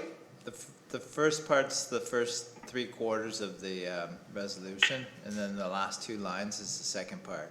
The last 2 lines is, "And be it further resolved that council directs staff to provide a status of completion of the biodigester sale and when it will be fully completed." Again, and this, I think both parties have to agree, the first and seconder. I say no, we can just keep it all in one. There's no point to separate it. Okay, yeah, no, I'd like to keep it all as one. I mean, I don't see any benefit to splitting it up. Okay. Thank you. Any other discussion? All in favor? And that's carried.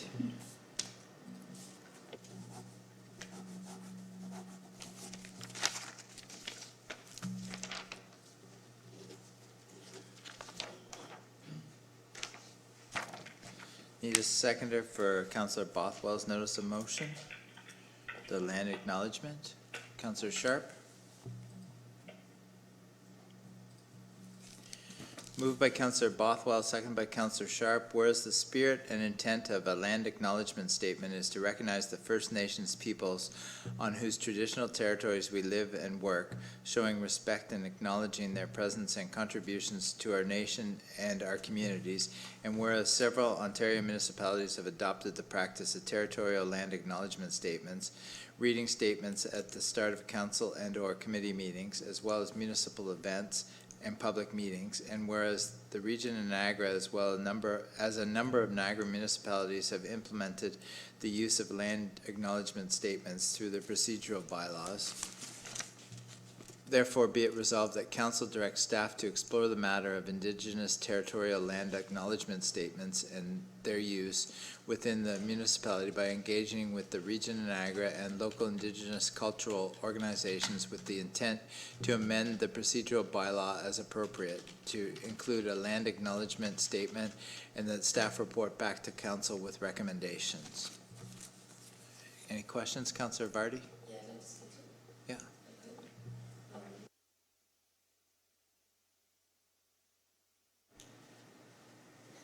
I guess I'm wondering if we could propose perhaps some kind of friendly amendment.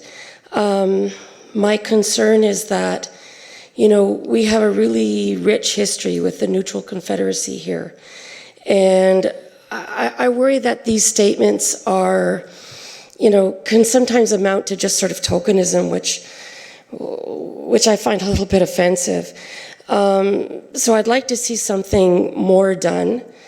And particularly as a person of Aboriginal ancestry, I'd like to see us find a way to kind of celebrate the Neutral Confederacy and what they've done and where they, you know, where we have, where they've made an impact in Grimsby, such as their burial grounds and you know, other information. I think it's important that the town reflect more deeply the history of the Neutral Confederacy here. Thank you. Thank you, Councillor Vardy. Councillor Bothwell, did you just want to respond to that? All right.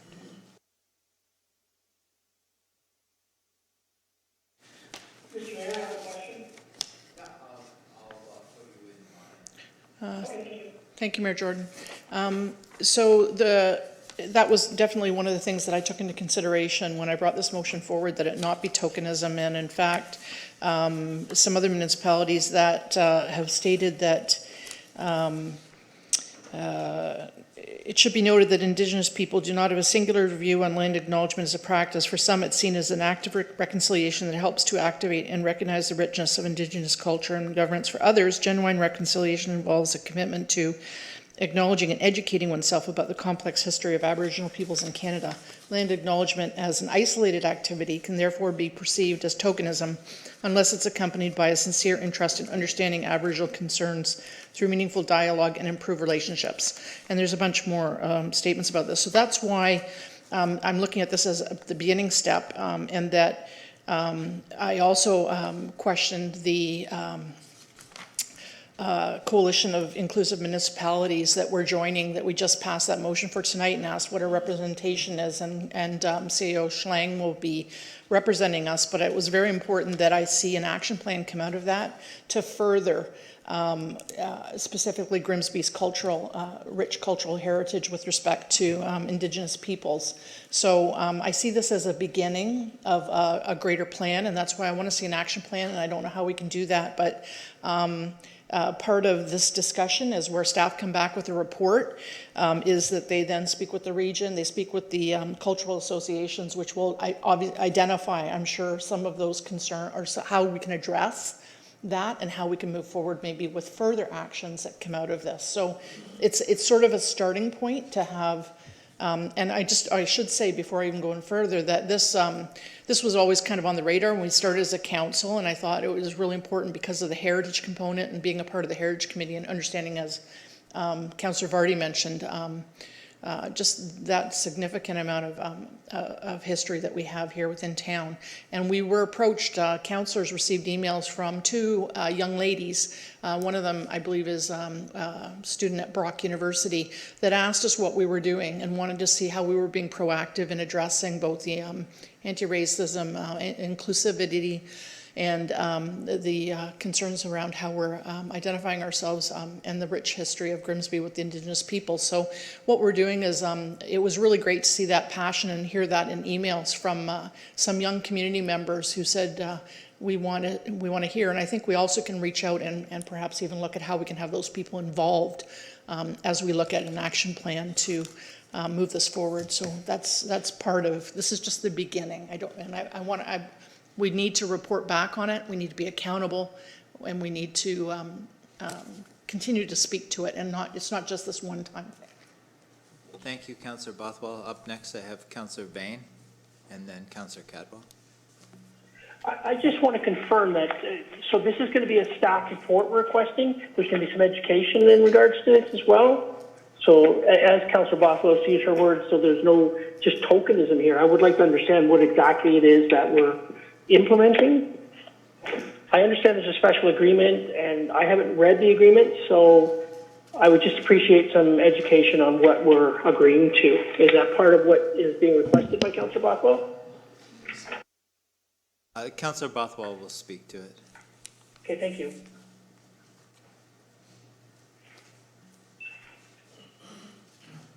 So the motion is to have staff explore the other Indigenous territorial land acknowledgement statements, especially within the regional municipality of Niagara, and engaging the region and Indigenous cultural organizations, and then come back to council with recommendations as to how we can implement those, and then council will make that final decision. But so this is my motion, and what it's tied into is, Councillor Vane, is the earlier motion that we talked about, the Coalition of Inclusive Municipalities, that the region has partnered with all of the municipalities in Niagara, and we just agreed to sign on for that tonight.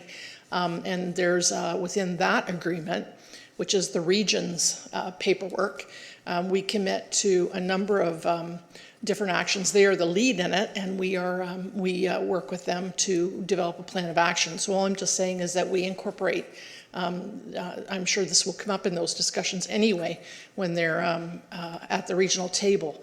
So tonight's motion is only to start the conversation, to ask staff to come back. Council will then determine if the recommendations to do a land acknowledgement statement meet with our agreement, and then council will pass that we implement that. A little different than Councillor Sharp's, which is O Canada, which we are going to do, I guess, because that got passed now, and that will start probably shortly. This is to investigate further and come back with another report. Thank you, Thank you very Councillor much. Bothwell. Councillor Cadwell.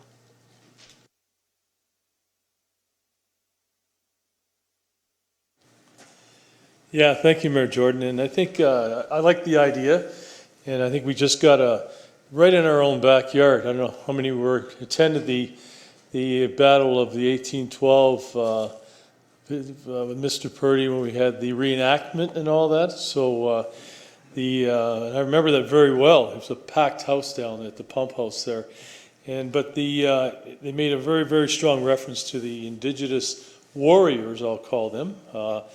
supporting the Canadian military to drive back the Americans. So it's a huge story. And maybe you could even call on Mr. Brian Purdy, because he has a lot of history on, maybe he could be helpful in, just a lot of that information too, Mr. Schlang, just for moving forward on it. I think it's great. Thank you. Thank you, Councillor Cadwell. Councillor Ritchie?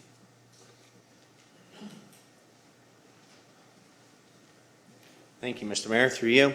I was always calling it the wrong thing there before, but I too would like to see a educational component. These statements are part of the Truth and Reconciliation Commission of Canada calls to action, and I think that it's very important that if we're going to make these statements, we need to know why we're making these statements. And I'd like to see an educational component in regards to that, and if anybody wants to read up more on it, it's Truth and Reconciliation Commission of Canada calls to action. Thank you, Councillor Ritchie. Seeing no further questions, I'll read the resolution.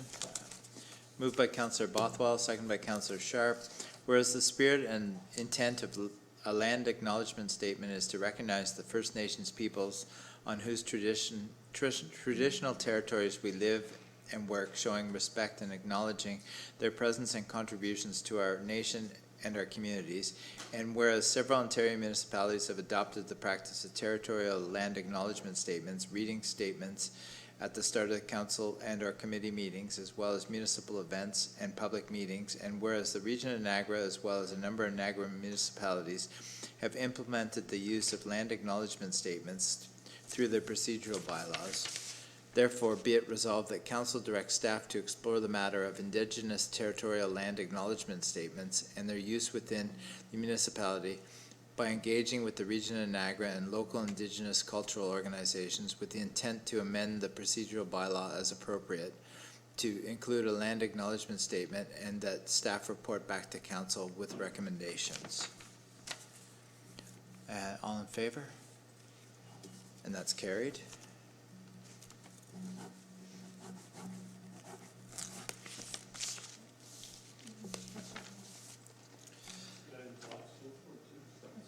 Councillor Vane, were you for that? Yes, I am for it, yeah. All right.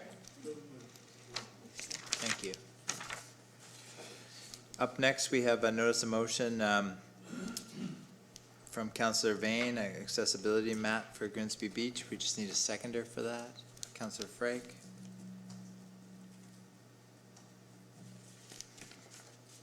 Councillor Vane, you'd like to speak on that?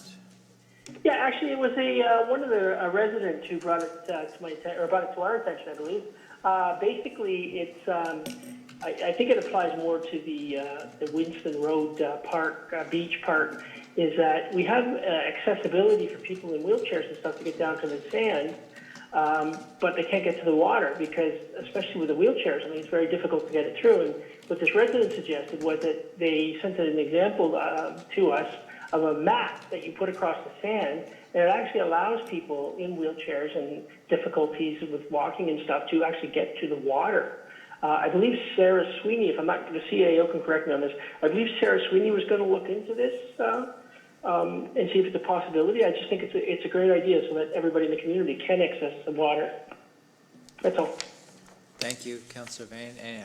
Any questions or comments from Councillor Cadwell? I'm fairly familiar with what Councillor Vane's asking. I think C.L. Schlang.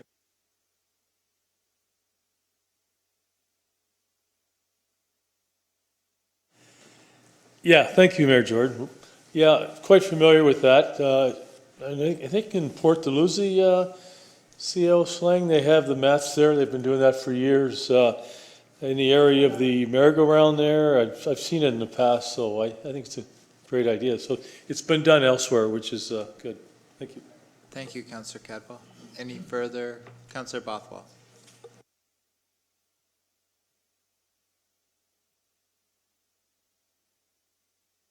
In this one, it says Grimsby Beach. But then he said Casablanca Beach, which is different. Yes. So Councillor Vane, Did I was thinking Casablanca Beach, but I mean, if it could work at any beach, I mean, if people need accessibility at any beach, then let's see what the cost is. As long as it's not prohibitive.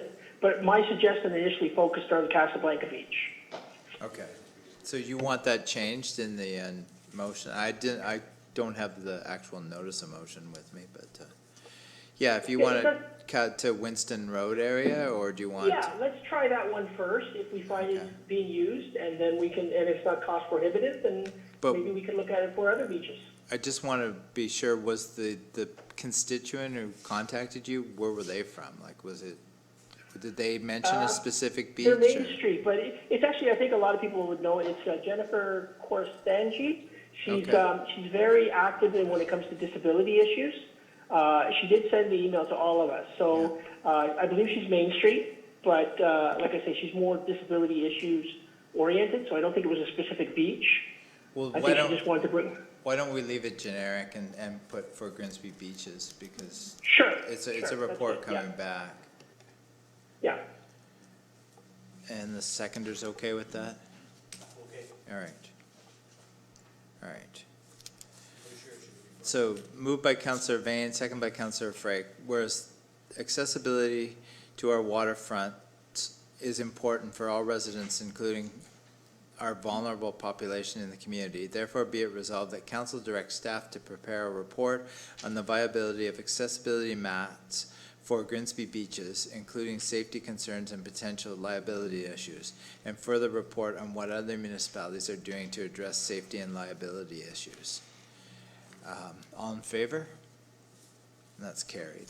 Yes.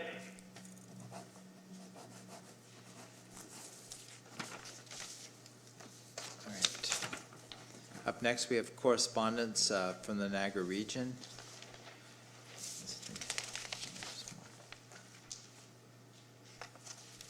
I need a mover and seconder, and then I'll read the resolution. Moved by Councillor Dunstall, seconded by Councillor Bothwell.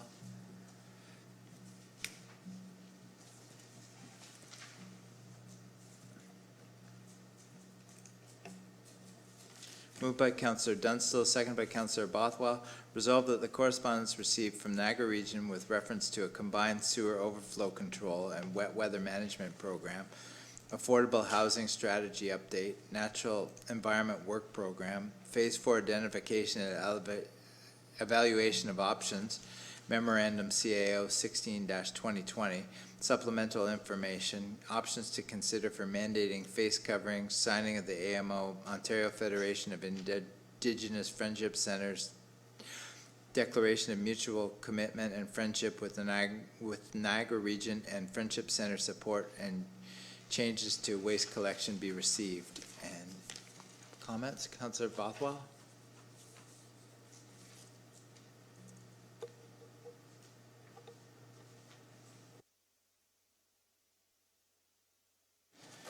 Just going to encourage people to read the region's Natural Environment Work Program Phase 4, which is talking about the natural heritage systems and the water resource systems.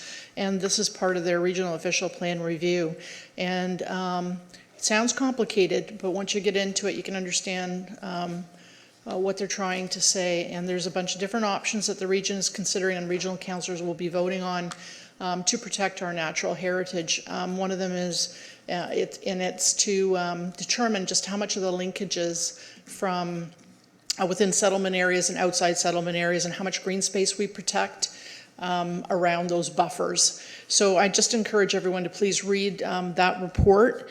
There was one statement, a couple statements are being made, you'll find on some of the local websites and stuff, that this may be the most important decision you make during the term of council, with development pressures increasing in most of Niagara's natural areas already cleared. If action's not taken during this term to protect what remains of the region's natural heritage, there'll be little left to protect. To ensure a thriving agricultural sector, healthy citizens, and a desirable community and a functioning ecosystem, the time to act is now. So just there's some stuff posted on my page, my councillor page, but I would encourage everyone to read that. There will be public engagement and reach out by the region to ask for comments And I would recommend that people watch for those opportunities and provide their comments to their regional councillors. It's not a town council, it's a regional councillor initiative. So just to clarify, the town of Grimsby's regional councillors are Councillor Wayne Furtick and our Mayor Jordan. So just, it is an important piece. Thank you. Thank you, Councillor Bothwell. Any further discussion? I'll read the resolution again. Moved by Councillor Dunstall, second by Councillor Bothwell. Resolved that correspondence received from Niagara Region with reference to Combined Sewer Overflow Control and Wet Weather Management Program, Affordable Housing Strategy Update, Natural Environment Work Program, Phase 4 Identification and Evaluation of Options, Memorandum CAO 16-2020, Supplemental Information, Options to Consider for Mandating Face Coverings, Signing of the AMO Ontario Federation of Indigenous Friendship Centres, Declaration of Mutual Commitment and Friendship with Niagara Region, and Friendship Centre support and changes to waste collection be received. All in favor? That's carried. Yes. Thank you.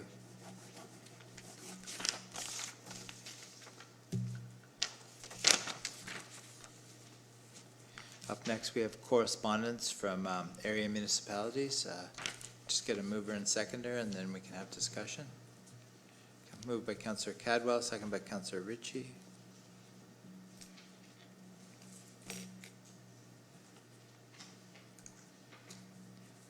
Any discussion? Seeing none. Moved by Councillor Cadwell, second by Councillor Ritchie. Resolved that the correspondence received from area municipalities with reference to Canada-U.S. border crossing, body cameras for police officers, and AMO Ontario Federation of Indigenous Friendship Centres, Declaration of Mutual Commitment and Friendship be received. All in favor? That's carried. Councillor Vane? Yes. All right, great, thank you.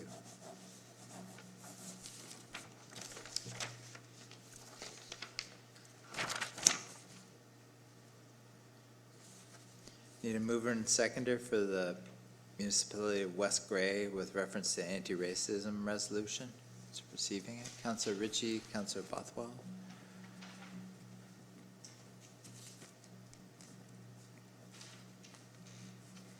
Moved by Councillor Ritchie, second by Councillor Bothwell. Resolved that the correspondence received from the municipality of West Gray with reference to the anti-racism resolution be received. Any discussion? No? All in favor? That's carried. Yes. Thank you.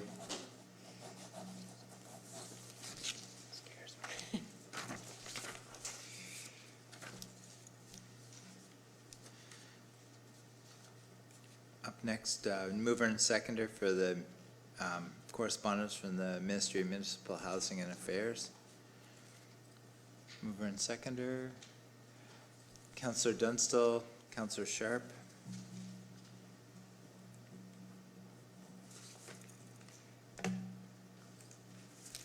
Moved by Councillor Dunstall, second by Councillor Sharp. Resolved that the correspondence received from the Ministry of Municipal Housing and Affairs with reference to labor deployment and safe restart agreement Phase 1 allocation be received. Any discussion? All in favor? Yes. That's carried.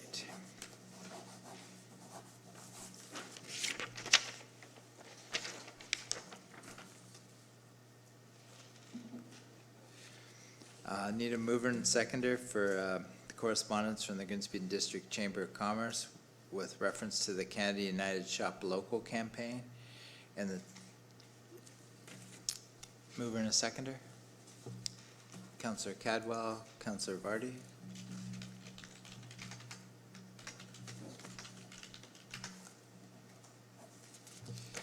Moved by Councillor Cadwell, second by Councillor Vardy. Resolved that the correspondence received from the Grimsby and District Chamber of Commerce with reference to the Canada United Shop Local campaign be received, and that the town of Grimsby proclaim and recognize August 28th to 30th, 2020 as the Canada United Weekend in Grimsby. Councillor Bothwell? Do you want to add the other piece of correspondence? Do we have a second one for that? Two items.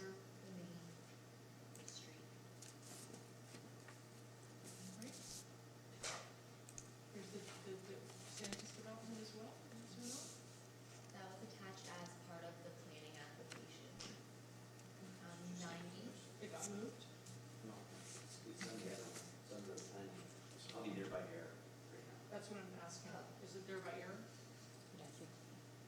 Which one? Okay.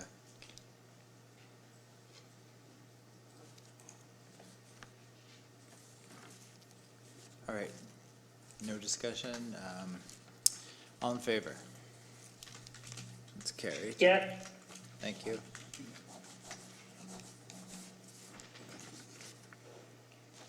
Where are we now? All right, do we have any new business? Councillor Sharp?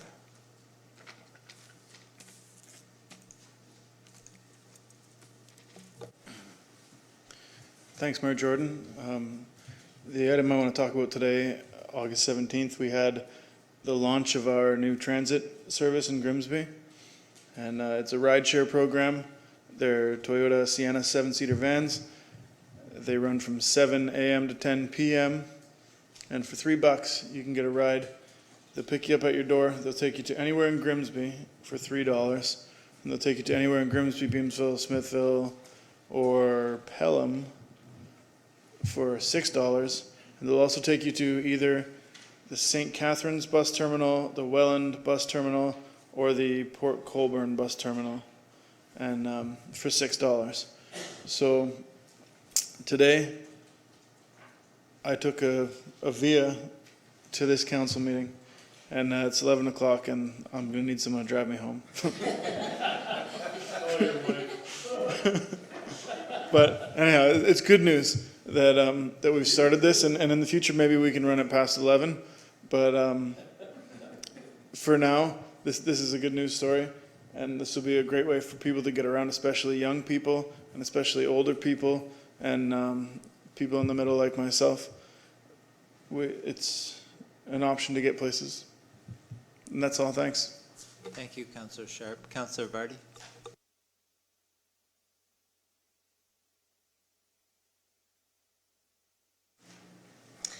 So on Sunday, August 9th, I participated along with Councillor Frake and Mayor Jordan in a car rally to raise funds for the West Lincoln Hospital Foundation. We had cars from as far away as Peterborough and Toronto, and well, we did not really advertise this event because of the COVID-19 restrictions. We made sure that there was social distancing, masks were worn, and lots of hand sanitizer to go around. I want to thank Rob Hatton, who organized the rally.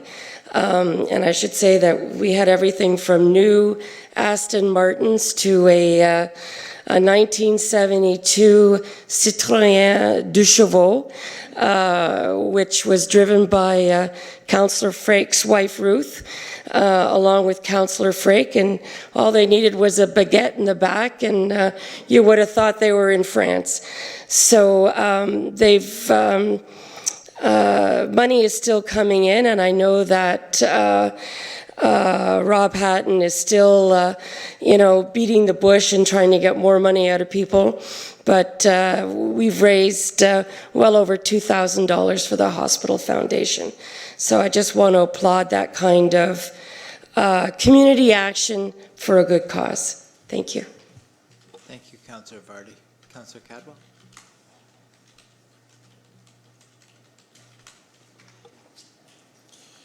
Yes, thank you, Mayor Jordan. This is hot off the press. Got an email today from Mr. Brian Purdy, the general manager at the Tourist Information Booth. And the Gateway has been nominated for an award. The award is it's the Business Excellence in Business Awards, and it's non-for-profit. And this is for the 2020 Niagara Business Achievement Awards. So these it's getting late. These awards will be handed out on October 15th of this year. So that's great news, and a lot of good hard work has been put in by Mr. Purdy and the group at the Gateway. And you mentioned they're open for business now, doing what they do best, passing on good information. And they served over 300 people on the weekend. So just a little bit of FYI there for everybody. So they're moving forward and looking for great things again for Niagara. Thank you. Thank you, Councillor Cadwell. Any more new business? Seeing none, our next meeting will be September 21st, 2020, following the Committee of the Whole meeting commencing at 6:30 p.m. at the Town Hall Council Chambers, right here. Thank you. We're moving into closed session again for item number 16. I need a mover and seconder to go into closed. Councillor Vardy, Councillor Ritchie.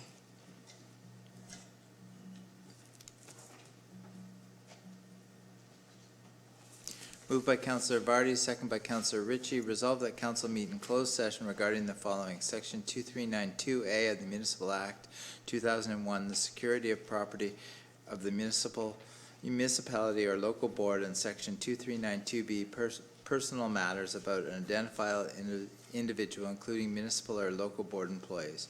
Update on personal matters regarding identifiable individual. All in favor to go into closed? That's carried.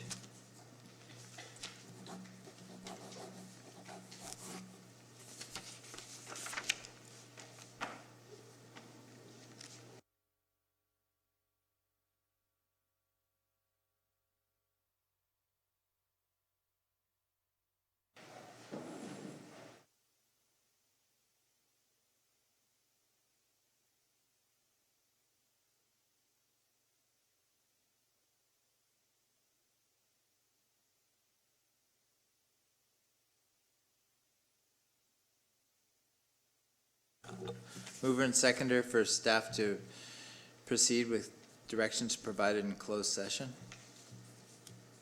Councillor Ritchie, Councillor Sharp. Record a vote, please.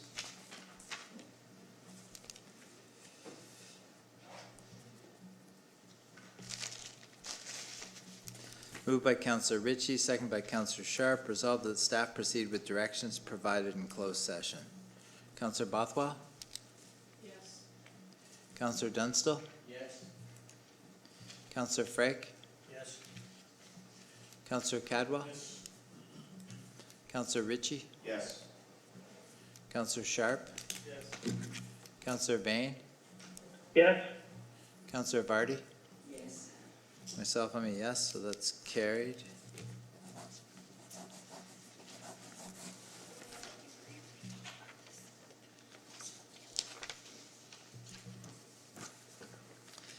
Yeah, just talking about the Committee of the Whole meeting of September 21st. We want it to commence at 5:30 because the GPI is giving NPI is giving an update, so that would go from 5:30. They need about 90 minutes, so that would go 5:30 till 7, and then our regular meeting will start at 7. Need a mover and seconder for that. Councillor Ritchie. Seconder, Councillor Sharp.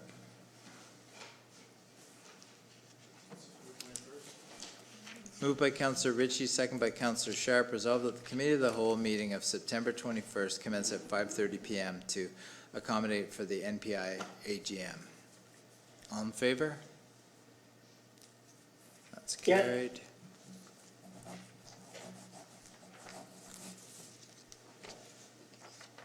Need a mover and seconder for first reading of the bylaws? Councillor Frake, Councillor Ritchie.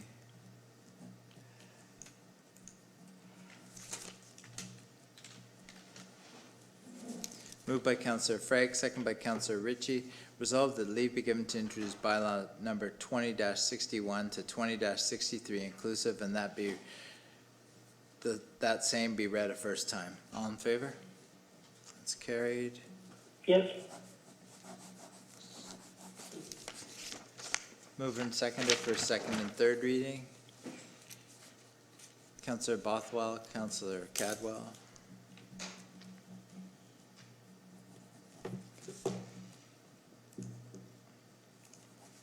Moved by Councillor Bothwell, second by Councillor Cadwell. Resolved that leave be given to introduce bylaw number 20-61 to 20-63 inclusive read a first time, now be read a second and third time and finally passed, and so that the mayor and town clerk do sign and seal the same, and rule of council to the contrary notwithstanding. All in favor? It's carried. Yes. Meeting is adjourned.